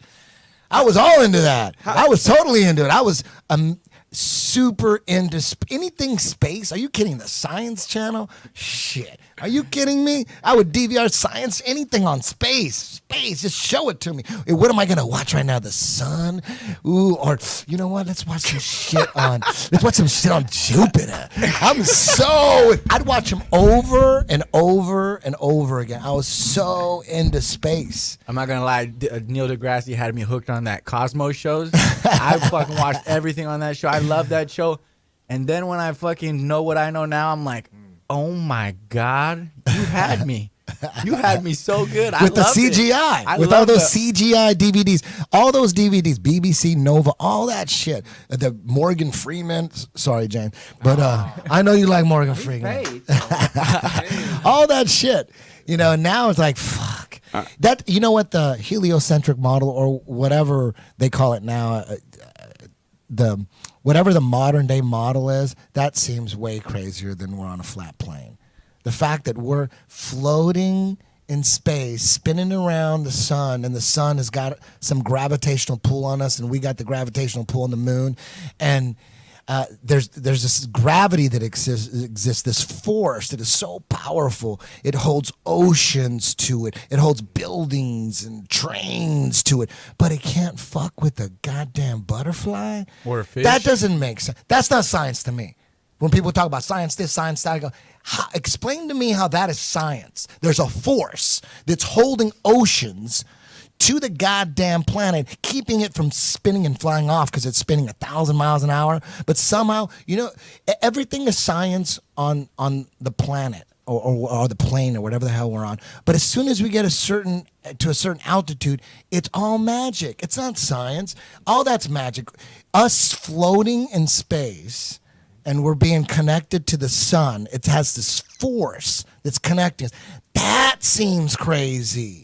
And we're flying through the universe, and the universe is endless. Like people say, well, if the Earth is flat, where's the edge? Like, where's the edge of this motherfucking universe? It's infinite. Yeah. Oh, yeah. Right. Maybe the plane's infinite. I don't know. Sure. If there has to be an edge to the plane, there has to be an edge to the universe. I mean, and the big. And you look back at it, the Big Bang theory. We're gonna go on that. Something fucking exploded, and then that's how we started. Something motherfucking exploded, and then we're here. Come on. To get all like crazy, whatever the secrets of the universe are, I'm a human being where everything has a beginning, middle, and an end. So I, therefore, have to think that everything has a beginning, middle, and an end. But in the grand scheme of things, just to think about the beginning, something always had to have just been, right? Like something can't create something. Something can't, like a cause and effect. Like there has to always be a cause. Therefore, there always has to be a present. Or does that make sense? Like, yeah, I get it. I get it. Hey, man, I was violent when people brought up flat Earth to me, man. I was Sure. like, I was fucking pissed. I go, don't bring. I'm trying to fucking get Tower 7 out, and you're coming at me with this fucking flat Earth bullshit. Have you fully You know what I accepted mean? it yet? Because I'm looking at that 10th plane shirt, and that Earth sure looks round. There, you know what? Until I see pictures of what we're on from space, I'll never know for sure. I'm not sure, because you know what? When it comes to those experiments, where you know every 8 miles or every mile it's supposed to curve, I can't really get behind that kind of stuff, because if you took out all the, let's just say it was round, all right, and it was 25,000 miles in circumference, let's say, and then you took away all the water, it wouldn't be like a ball, like a straight basketball. You could, you know, because of the mountains and the valleys and the oceans and all the deep crevices. So who knows? You know, it's like trying to measure the curvature on the side of a mountain going down. It's like there's no curvature; it's going down. It's like it all depends on what you're on. So, you know, measuring the curvature on water, that makes more sense to me. But when you measure, you know, every mile is going to be you know, this building should be underground or whatever. It's, to me, it's too, it is, I fall to the side where it's just too, you can't see it's too close. You need to be far away. So I can't really, buy into that so much. I don't doubt it, you know, that much. I don't know. But when to me, it just always comes back to, where are the goddamn pictures of Earth from motherfucking Right. space? Well, you can have all your goddamn experiments. You can have the horizon rising to eye level. I'm down with that. The eye level horizon thing, that makes a lot of sense to me. But where are the motherfucking pictures? So- let me And stop then you. Let me stop you for a second, because again, I didn't believe you, right? Like I still don't believe you. I think the Earth is round. So with that said, you and I were talking about this podcast earlier this week. So I'm like, all right, I'm going to run to Google, and I'm going to Google pictures of Earth, because that exists. So if you look over here on my screen, I have it here. This is the one that I pulled up. This is from a Russian satellite, right? Yeah. And I'm looking around, and it's interesting to me. It looks real detailed. Doesn't look, you know, like you guys say it's not real, right? That's You say- 100% right. cartoon. Okay, and that's fine. You can, you No, no, you What's know it orange? is, right? I You wanna know it see is, right? Why is it orange? No, let me just explain here. It's So fake as fuck. so I'm looking at this. I'm looking at this picture that everyone can see right now, and I'm like, okay, I'm gonna zoom in here and take a look. Again, I believe that the Earth is round, but why in the hell is there a hand? Oh why, no! Why is there a Photoshop? Why is there a hand in Why, the why shit? is there a Photoshop hand on the most detailed satellite? Well, because it's clearly Photoshop. Of course. A 4-year-old They can forgot to tell. take- Right, but again, like the point is, this is taking off, right? This whole flat Earth thing is taking off. If you're going to post a picture up on the internet and say that it's the most detailed picture ever taken from space, don't have the grabby hand tool still on the picture. Yeah. Well, they admit it. I mean, there's video of an artist that was assigned the job to make like a new like Earth version 2 or whatever it was. He talks about using his imagination and taking these strips of data that NASA provided for him, and then coming up with what he thought the Earth would look like based on these strips of data from satellites of the Earth. Come on, man. You guys, how many, 500, what is it, $50 million a day NASA gets? For what? What have they provided for humanity?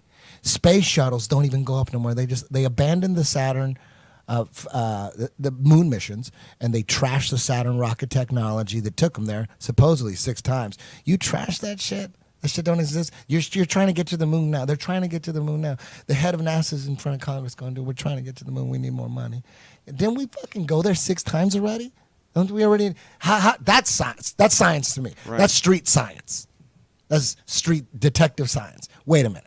You went 6 times From 1969 to 1972, you went 6 times, all during Richard Nixon's administration. Right, the first time we went to the moon, right in the middle of Vietnam, right in the middle of the Vietnam War. We're gonna go to the fucking moon? Come on. Is that a coincidence that right in the middle, in 1969, right in the middle of the height of the Vietnam War, Right. we go to the fucking moon, the greatest achievement of mankind? Come on, that seems like, and all 6 missions were during Nixon's administration. The most crooked one of the most crooked motherfuckers out there. Come on, that's just like that's a shitty detective who is partially retarded from Iceland would have questions. You know what I mean? Come on. And now we're trying. It's 2017, and the head of NASA is begging Congress for money because they got to get they got to get to the moon, and they're going to figure it out as soon as they figure out how to get through the Van Allen radiation belts. As soon as they didn't you guys do that 6 times already, and no one died? It took 4 days to get there and back. They're taking shits in their suits, and everything's fine. How many Everything's countries? How many other countries have claimed to go to the moon? None. No one else has gone to the moon. None. Russia never made it to the moon. Nope. Interesting. Nobody. They claim to have flew by and they take a bunch of fake CGI pictures. China, and they're way worse than NASA's too. If anyone wants to have a good time, check out China's or Japan's moon images. They're even worse cartoons than NASA provides. So again, I brought this up as a hypothetical, and obviously it's not going to happen. But SpaceX says that they're going to take 2 people around the dark side of the moon next year. That's bullshit. Right. Because the guy from Virgin Atlantic, what's his name? Something Branson. What's his name? Yeah. He was supposed to do that. He was supposed to take people Sure. to the moon. Lance Bass was supposed to go up into space. And then Remember that? now Elon Musk is supposed to do this. Right. Come on. So I'm curious, Eric Dubay, if someone calls you up and says SpaceX wants to bring you to the dark side of the moon, they'll kill him. They'll just take him and That's what I was well, thinking. wouldn't that be? I mean, Why would I come trust, on. You lost why would him. I trust these people to put me in a rocket? All right. Yo, hey, Eric, what happened? There's a conspiracy theory that one space shuttle that blew up in 1986, and there's a conspiracy theory that says that no one actually died, that those people are still alive. Have you ever looked into that? Yeah, it's pretty interesting. I mean, there's people using the exact same names, and they look exactly like those people that were on board the Challenger. And a lot of them, they use their same names, and they have teaching jobs. And I haven't looked into it too much, but people have looked into it more than me, and they're convinced that these people are, not only did they not die, but they're still alive using their same names. And you can see modern photographs of them, and they look like 30-year older versions of the people.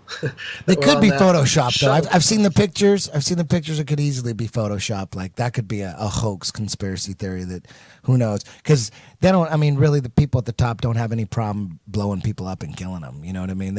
So I don't know about that one, because they always use the same pictures of what they look like now, and they could easily be photoshopped. Photoshop Steve, he could do that shit easily. So I don't know. That could easily be a fake hoax or a distraction hoax. But Eric, what do you think of? What was the purpose of going from Saturn V rocket technology, taking people to the moon 6 times, and then downgrading to the space shuttle for a while? What the fuck was up with the space shuttle? I don't get it. What did we learn from it? What benefit did we get from putting people on a space shuttle? Well, they convinced everybody that we live on a spinning ball and that we've been to the moon, so they don't have to go back there and do any more reconvincing, because all that would do is make people even more skeptical than they might have been ahead of time. So the propaganda is complete. They put a bow on it, and now they don't want to go back there. They don't want to give you the original tapes because they don't have them, apparently. And why would we have? I mean, the technology that supposedly sent men to the moon was worse than a Nintendo Game Boy. So a Game Boy put us on the moon, but nowadays with our smartphones, we can't get there again. They say that they're developing technologies, and with the Van Allen belt, the astronauts even said, "How are you able to pass the Van Allen belt?" I forget which one of them said it, but he said, "Well, it hadn't been discovered at that time." Yeah. So that was an explanation for how they were able to pass it, was because they hadn't discovered it. So since it hadn't been discovered, they were able to pass through. Yeah, there's a video too that I forget what video it is, but it's a compilation of a bunch of astronauts, including Neil Armstrong, and they're going back and forth on what space looks like outside of Earth's low orbit, and half of them say you can't see the stars. It's super dark. It's the deepest dark. You can't see any stars. And Neil Armstrong, he said it's dark as hell. On the moon, you can't see any stars. It's really dark. And in Earth's orbit, you can't see anything. It's really dark. And then and then a couple other guys say the same thing. And then 3 other astronauts say it's so bright you can't even make out the constellations. It's such a white, bright light in space. The stars are, without the Earth's atmosphere to filter out some of the light. Oh, it's magnificent. It's just the universe is just this white, glowing ball of light everywhere. Have you seen this? Yep. Absolutely, yeah. Their own statements have changed from astronaut to astronaut. The statements change, and you can even see statements that have changed from one astronaut from when he started lying to recently when the lie comes out.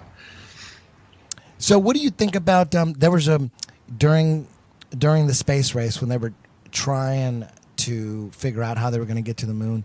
There was a bunch of astronauts that died, right? A couple of them because they doubted that we could even go. Yeah, like eight astronauts died in 1967 alone when they were just like getting this whole thing ready. What it seems to me is that they were trying to find the right people to pull off the hoax, and they picked some. Well, I mean, like what's his name? Grissom. He was a whistleblower, and he was saying there's no way we're going to get to the moon. Just a couple of weeks before they supposedly went to the moon. A couple of years rather before they went to the moon, he was saying that there's no way we can get to the moon. We can't even get a phone call between Houston and where they were doing the takeoffs from, and the delay was very long. Yet supposedly when they did get to the moon, there's like no delay. They're like supposedly 300,000 miles away, and they're instant communication, just like with their satellites that are supposedly many more millions of miles away, but they're sending us through their million-mile internet connection. They're able to send us these pictures of our whole galaxy or of Pluto or whatever, and then you look at the picture of Pluto, and it's got Pluto, the Disney dog's face, fucking right in the thing. You look at the most recent picture of Pluto, and there's Disney Pluto. Or you look at one of the blue marble images, and in a cloud, it says the word sex clearly. Or other images, you can see copy-pasted clouds where they've just pasted the exact same cloud pattern in different places on their ball Earth. Or you look at the size of continents on the different pictures they show you, and you can see America is visibly half the size of America on their image from the next year. Or you look at the clouds in their videos, and the clouds don't change shape. You'll see the exact same cloud patterns for 24 hours. Or you look at the color of the water and the color of the land masses, and those are changing from picture to picture. I mean, it's such obvious nonsense. There's only so many times I can say it. What do you think about how there's a live feed from the International Space Station of it kind of shows like, the Earth is you kind of see the curvature. Obviously, it looks fake as hell. But there's people think that shit's real. They go, look, they send me links. Look, you could live images or a live feed from the International Space Station. If people didn't know who George Clooney and Sandra Bullock were, you could convince them that shit was NASA, I'm sure. Yeah. Gravity. Yeah. It's right there on everyone's screen now. Yeah, is that fake. live? That's live, yeah. Live fake, yeah. And it goes See, off. look, it's curved. We solved the problem. This is how the show ends. That's it. It's curved. Mm-hmm. We got a live feed of the Earth. Yeah. Mm-hmm. I'm glad it's always cloudy too. It's like completely fish filled with lens. clouds. Yeah, GoPro lens. GoPro. And it's always cloudy as fuck. Mm-hmm. Look at that. Imagine the storms in there. You can't see shit. Why is nothing moving? Live. Oh, look. They've never they never I talked about this earlier, but you would think if these people up in the International Space Station, they would have like little iPhones, just videotaping all sorts of random little home video type stuff. But everything you see, it's that one shot where they got like marbles that they're throwing up and they're floating. It's always that one. Their hair is like really freaked out too. but they never have any random footage of like looking out the window of the space station and going, hey, like selfie, and then looking out. There's never any of that. It's controlled images, like that live feed. It's always the same thing. You see the same type a view of the Earth, and then you see that little satellite thing on the side. That makes it official. Look, there's a little satellite thing on the side. Or you see the same thing. You never see anybody panning around or doing like a complete 360 with the video. It's always the same shit. Isn't there space junk too? Shouldn't we see some like just nonsense floating around out there a little bit too? Maybe, I don't know. Satellites? Yeah. I'm done with No this. satellites. No satellites or space junk in there. flat-earthed I ain't supposed to be. I'm flat earthed out. I believe All right, it. hey, Eric, we're going to wrap this up, and I want to thank you for being courageous, and I'm sure that you're safe in Thailand, but But we're over here. yeah, hey, we're probably going to get fucked with now. You're all crazy if that's the case. yeah. I'm the only sane one in the room. Yeah, I'll just say Eric said it. I was just Yeah. I'm just a host. People want to know if you're gonna do this again. They're loving it. So Absolutely. We barely scratched the surface, especially on like nuclear energy and stuff. And like people think, well, what about the nuclear power plants that blow up? That's for real. And if you look into the whole nuclear hoax, you want to get into that? Want to close with that? Like, what about nuclear power plants? And what about Chernobyl and Fukushima? Like, if nuclear bombs don't exist, explain that. Well, those aren't nuclear bombs. Those are nuclear power plants. And as you've said before, I recommend everyone check out Galen Windsor, who's the guy that built many of the nuclear power plants around America. And he's one of the leading nuclear physicists of his time.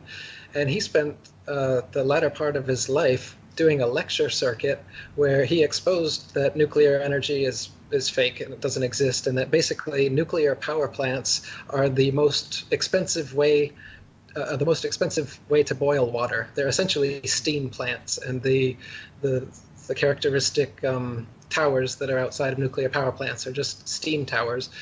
And he would eat radioactive waste and swallow it, and he would swim in it too. But he'd eat it, and he'd put it on a Geiger counter to show everyone, and put it on his tongue and swallow it and show his tongue again, put the Geiger counter on his tongue, showing that he is ingesting radioactive waste. And he did this for years and years in front of audiences to show that the stuff is not harmful to the human body. But yet, again, they take millions of dollars from us to dispose of this nuclear waste they say is so volatile that they have to dig hundreds of feet down into the bedrock and take the nuclear waste and like put it in little capsules and drill it down there so that it doesn't affect us. And we pay for it. Yet at Chernobyl, where there's supposedly a nuclear power plant explosion, there's people that have never left there and are still alive. They were there when the meltdown happened, and they're still there now. Just like I said about Nagasaki and Hiroshima, the plants, the people, everything kept growing. And they stayed there. But it's funny, you can see pictures of people who have lived in Chernobyl their whole life, and right next to them will be a government scientist, and he's totally decked out with, not an inch of his body. It's not covered in some sort of space age silver type suit. Meanwhile, you got some like 70-year-old grandma just doing just fine there, watering her garden, looking at the spectacle. The scientists claiming that, we wear our hazmat suits in Chernobyl because of all the radiation. But it's not. There's no So why do they have to evacuate the cities? Is that because they got to keep people afraid of nuclear power and the word nuclear? They just got to make sure anything that's attached to nuclear to keep that nuclear bomb scare going and the fear going that when these nuclear power plants, like when there's an accident, like there's coal power plants blow up too. Like all power plants have accidents and blow up. But they have to evacuate the cities, like in Chernobyl, just to sell the whole nuclear bomb thing, right? Am I just jumping to conclusions? I don't know exactly, the motive or, Chernobyl and Fukushima and the exact timeline and how or why they would have done it. But surely, if you're doing a hoax, then you need to update it periodically. So if back in the 50s, you're having people hide under their desks because they think Russia's going to launch a nuke or whatever. Now in 2010s, you've got to say that you're food is coming from Fukushima, and the food is bad, and Alex goes on about that forever too. They've got all these other conspiracies that you get all hyped up about, and you think Fukushima, oh, we got to be worried about that. It's killing all the life in the oceans and all this. Meanwhile, people, meat eaters just eat 10 billion land animals a year anyway. So I mean, the animals are dying anyway because of carnivores, carnism. Yet people are so concerned about Fukushima radiation, like that's killing off the animals or something. So that they've always got a red herring, they call it. They've always got to focus your attention to their semi-conspiracies or their little things that they want to draw your attention to, so that they keep your eyes off of the real thing. So sure, I mean, mine and other people's evidence of the nuclear hoax was coming out right about the time Fukushima came out. Just like, I mean, the week I put out my Gravity Does Not Exist video, they came out and they said, NASA's discovered gravitational waves. And they're literally playing to the tune of flat earthers at this point, where they come out with a damage. I mean, Kyrie Irving and the basketball players came out, and then the next Monday, Neil deGrasse Tyson's on the Joe Rogan Experience. The next Tuesday, NASA comes out. They found 7 more Earth-like planets. They just got to keep updating the propaganda so that people who are starting to wake up don't awaken fully. Because once you awaken fully, none of this shit is nobody's gonna be able to show you another CGI planet and have you think that it's real ever again in your life. Nobody's gonna be able to show a spinning ball Earth with clouds that don't move and sex written in them and have you think that that's a legitimate photograph. They don't want, this is why the gatekeepers are so important. They don't want you to go all the way through the gauntlet to the end of the conspiracy truth, because then nobody can bullshit you anymore. They got to keep you corralled and believing this or that authority figure who tells you this or that supposed fact that you can't check for yourself. That was beautiful, Eric. Let's end on that. Thank you very much, Eric. We're going to do this again. We got to do a part 2. I just got to relax for a little bit. And Relax. Kron, Gracie, hey, what's up? When are you fighting? Horizon? I am negotiating. So I'm on the contract and I'm negotiating. So Maybe UFC? we'll see. I don't know. We'll see. Ooh, I maybe mean, I ONE like FC? I like Ryzen. I think that fighting in a 10-minute round and the rules, that they kick you in the face, the ring. I like those rules more. So, and like they pull out yellow cards if you stop fighting, and they pull out yellow cards for anything. You start arguing with the Japanese people, they'll pull out a yellow card. Wait a minute, I take that back. You know what you got that most Brazilian Jiu-Jitsu fighters today don't have in MMA is you have a serious lethal closed guard. And most people just don't. They just have a defensive closed guard. They don't attack. You attack. Mm-hmm. And that's where I think you have an advantage over most traditional Brazilian Jiu-Jitsu guys coming in trying to make their way into MMA. Is you got that closed guard. You're pulling guard already. You understand. That was an accident.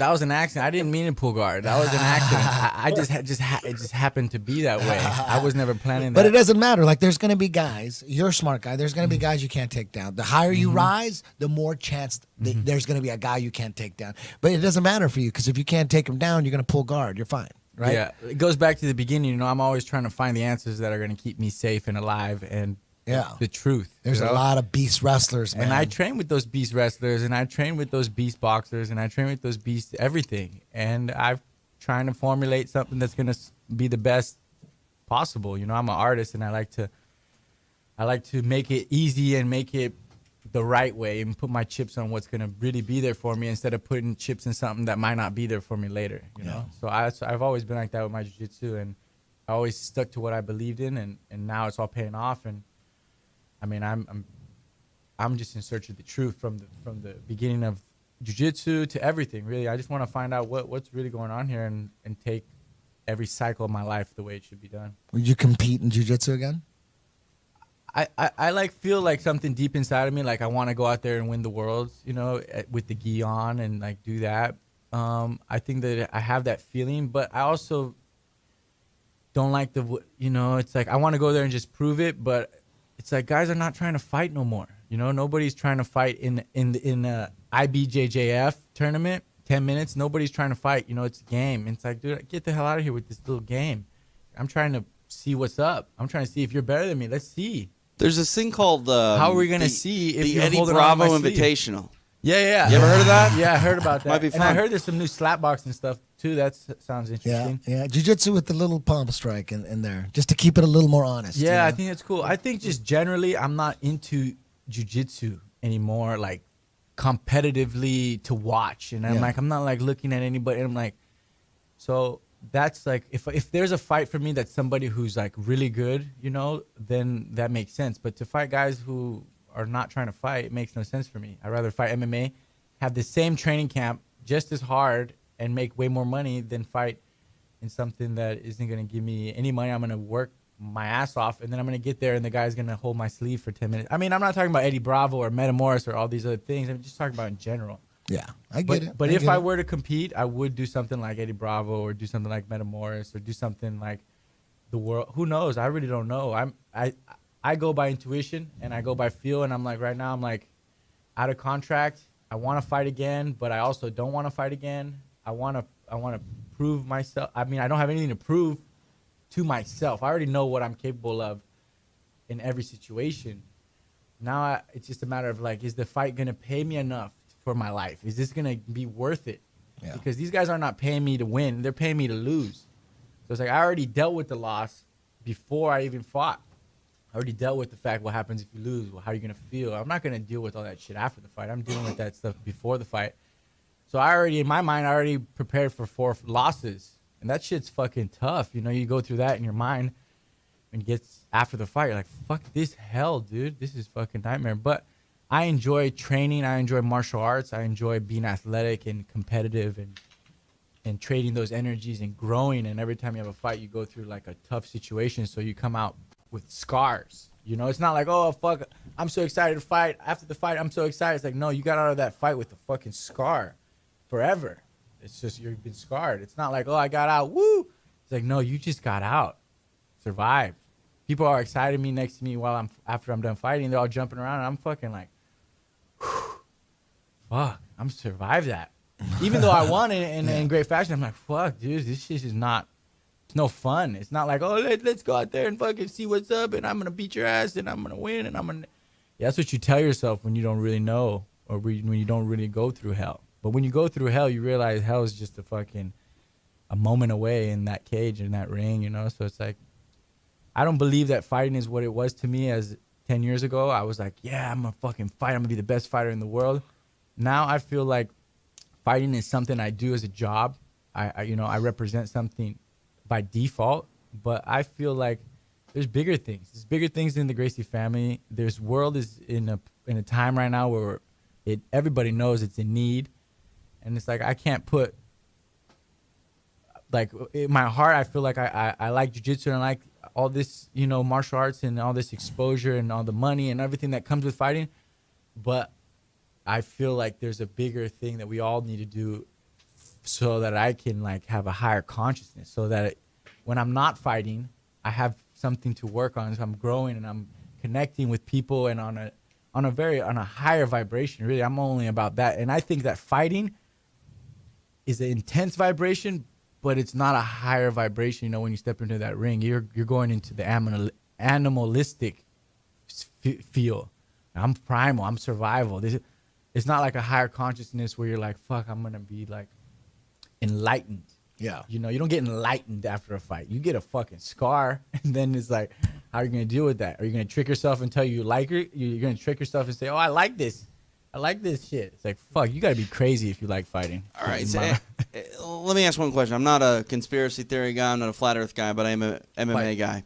That's where I've spent my entire life in broadcasting, essentially. So let me ask one MMA question, Kron. Yes. You talk about fighting and preparing for fighting and the scar, and to me, I hear pressure. That's what I hear. And you know, I had a chance to interview you before your first MMA fight, and obviously a lot of the focus then was, you know, fighting for the Gracie family, fighting and representing that name. Your father, the most famous Gracie in a lot of ways, worldwide, most respected, I think, the undefeated record, the legacy of Rickson. What is it like fighting, and do you think you would enjoy fighting more if you weren't Kron Gracie, the next big Gracie, the son of Rickson? Would this be better if you were Kron Anderson? It is what it is, you know, and I am who I am because I am who I am throughout my life. But I'm done believing that I'm Kron Gracie and I'm this character and I have to fit into this character every day 24/7 to live my life. You know, I believe that I play this character. I'm born into this character, but I'm a higher consciousness. I'm part of something much greater. I just chose to live this life in this way. So the pressure was like my whole life. From as a little kid, listening to my dad and the manipulation and the pressure. I got tricked into becoming a martial artist and fighting. It was like my brother passed away right at the time, and right before he passed away, he was like, go do jujitsu, and like pushing me, and then he passed away. So I'm like, fuck, I have the pressure now, not only on my brother, but on my father. I'm the only son. So I just went full force, manipulated, and I just went heads in. And I liked it, and I did it, and I enjoyed it, and it was like what it was.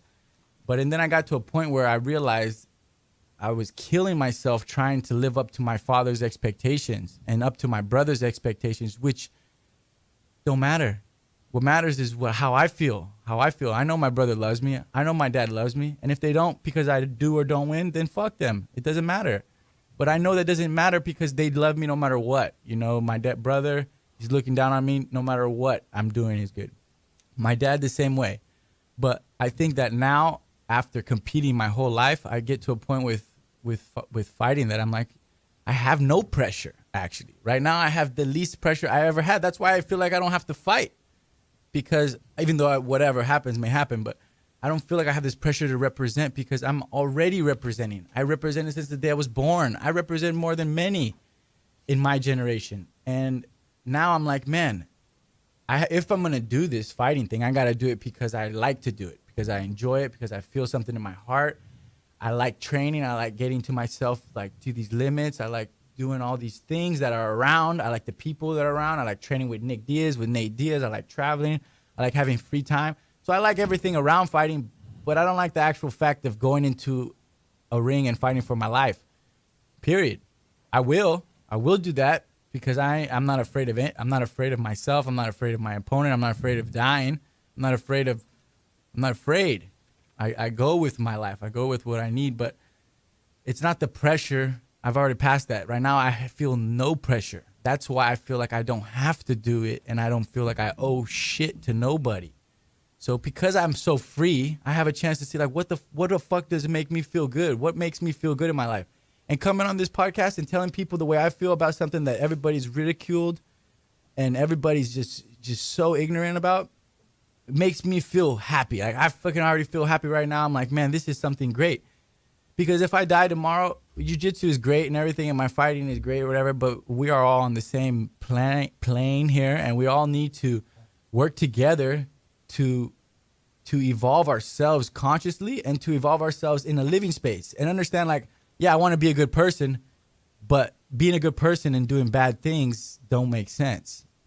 But being a good person in every action, every attitude, you're looking to be a better person. You're looking to follow your intuition. You're looking to feel what feels right.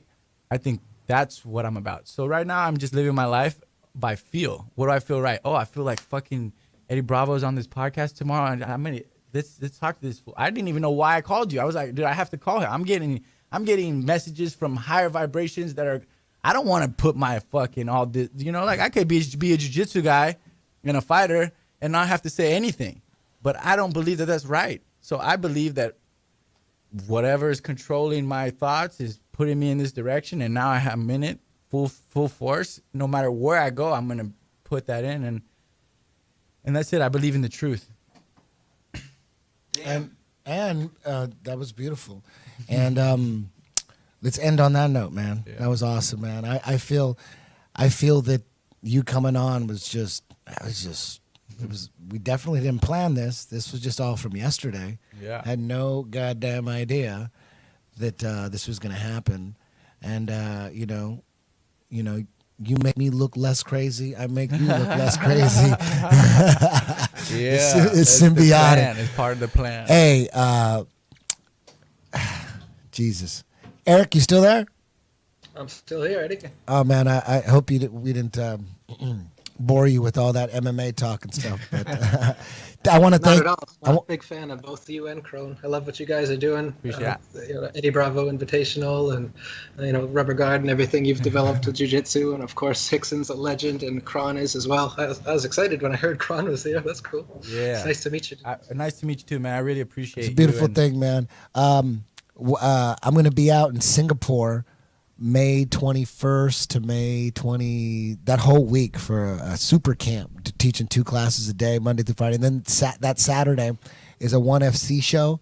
It's going to be an awesome week. I'm going to be out there 7 days. I'm going to be in Korea for the weekend before, but who knows, man? Maybe Eric will make his way out to Singapore and we'll hang out and we'll do like something in person. I don't know how close you are to Singapore. You're pretty close, right? Isn't that like a 2-hour flight? It's pretty close. Okay. I haven't gotten on a plane across the border for a while, though. I keep a pretty low profile. Yeah. You know what? Yeah, you probably need to stay in Thailand until this flat Earth dust settles. Are you in Thailand because you just didn't want to live here in America, or why was there a reason to go into Thailand?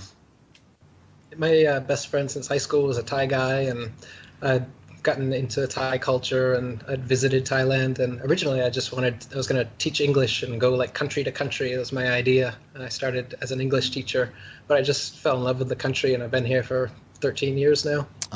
Yeah, it's like when you go to Thailand, man. I've been there once, and there's just a bunch of dudes from like England and Australia. They come like 15 packs, and they're like, dude, we're not leaving. Fuck that.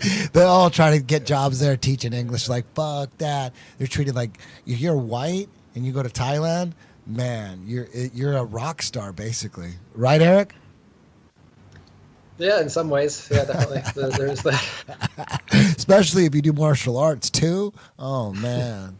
Forget about it. I get it, Eric. We're all human here, and we all have needs. I get it.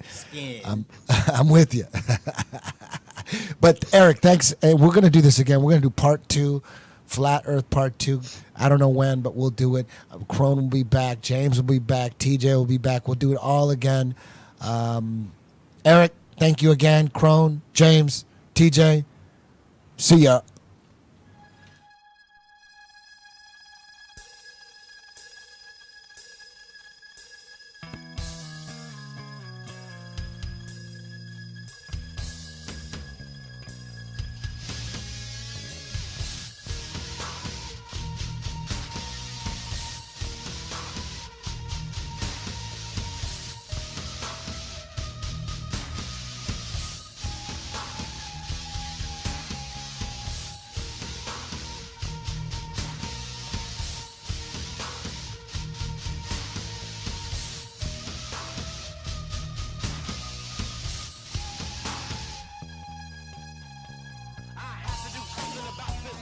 Most people just want sex, sex, sex.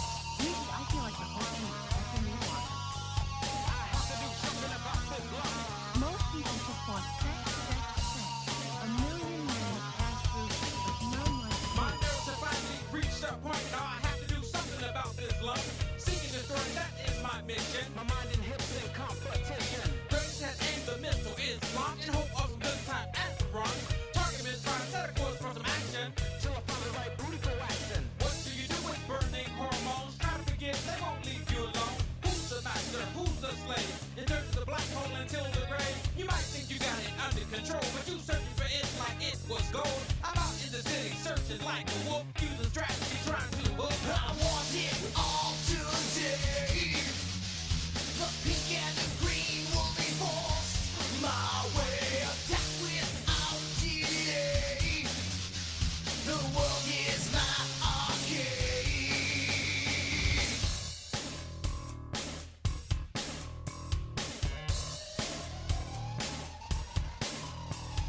The right mate for the right date. Try not to cross the line already. Although my fight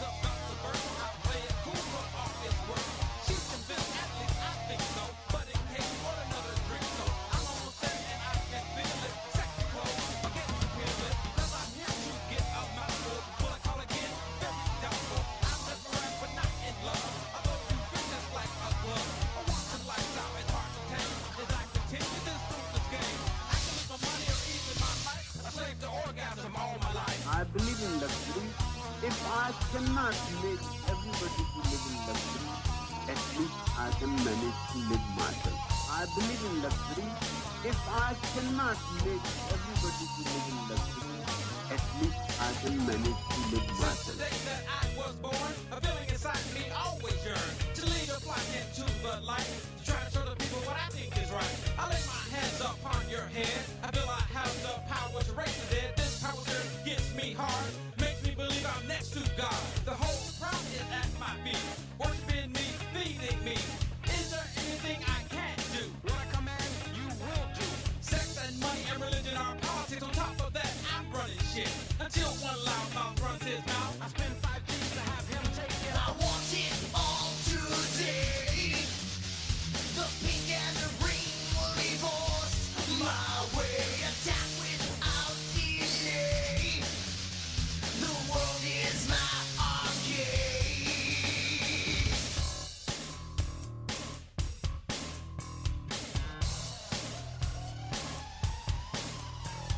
Approaching your girl looks real nice. Approach the door and turn out the light. I'll show you things you never knew. Just shut up and see what God can do. Police commission on the news. Keep your mouth closed, you know what to do. Move on to a new town. Spread my message love around. Run for governor, maybe mayor. Wrinkle skin, great behavior. Just the money, back to deal. Power trip on top of the hill. Secretary with sexy legs. Presidential candidate, but who cares? Hell, check just running at the mouth for money stuff to the foreign bank account. The wants and lifestyle is hard to tame. As I continue this fruitless game, I can lose my money or even my life. A slave to power all my fucking life. I want it all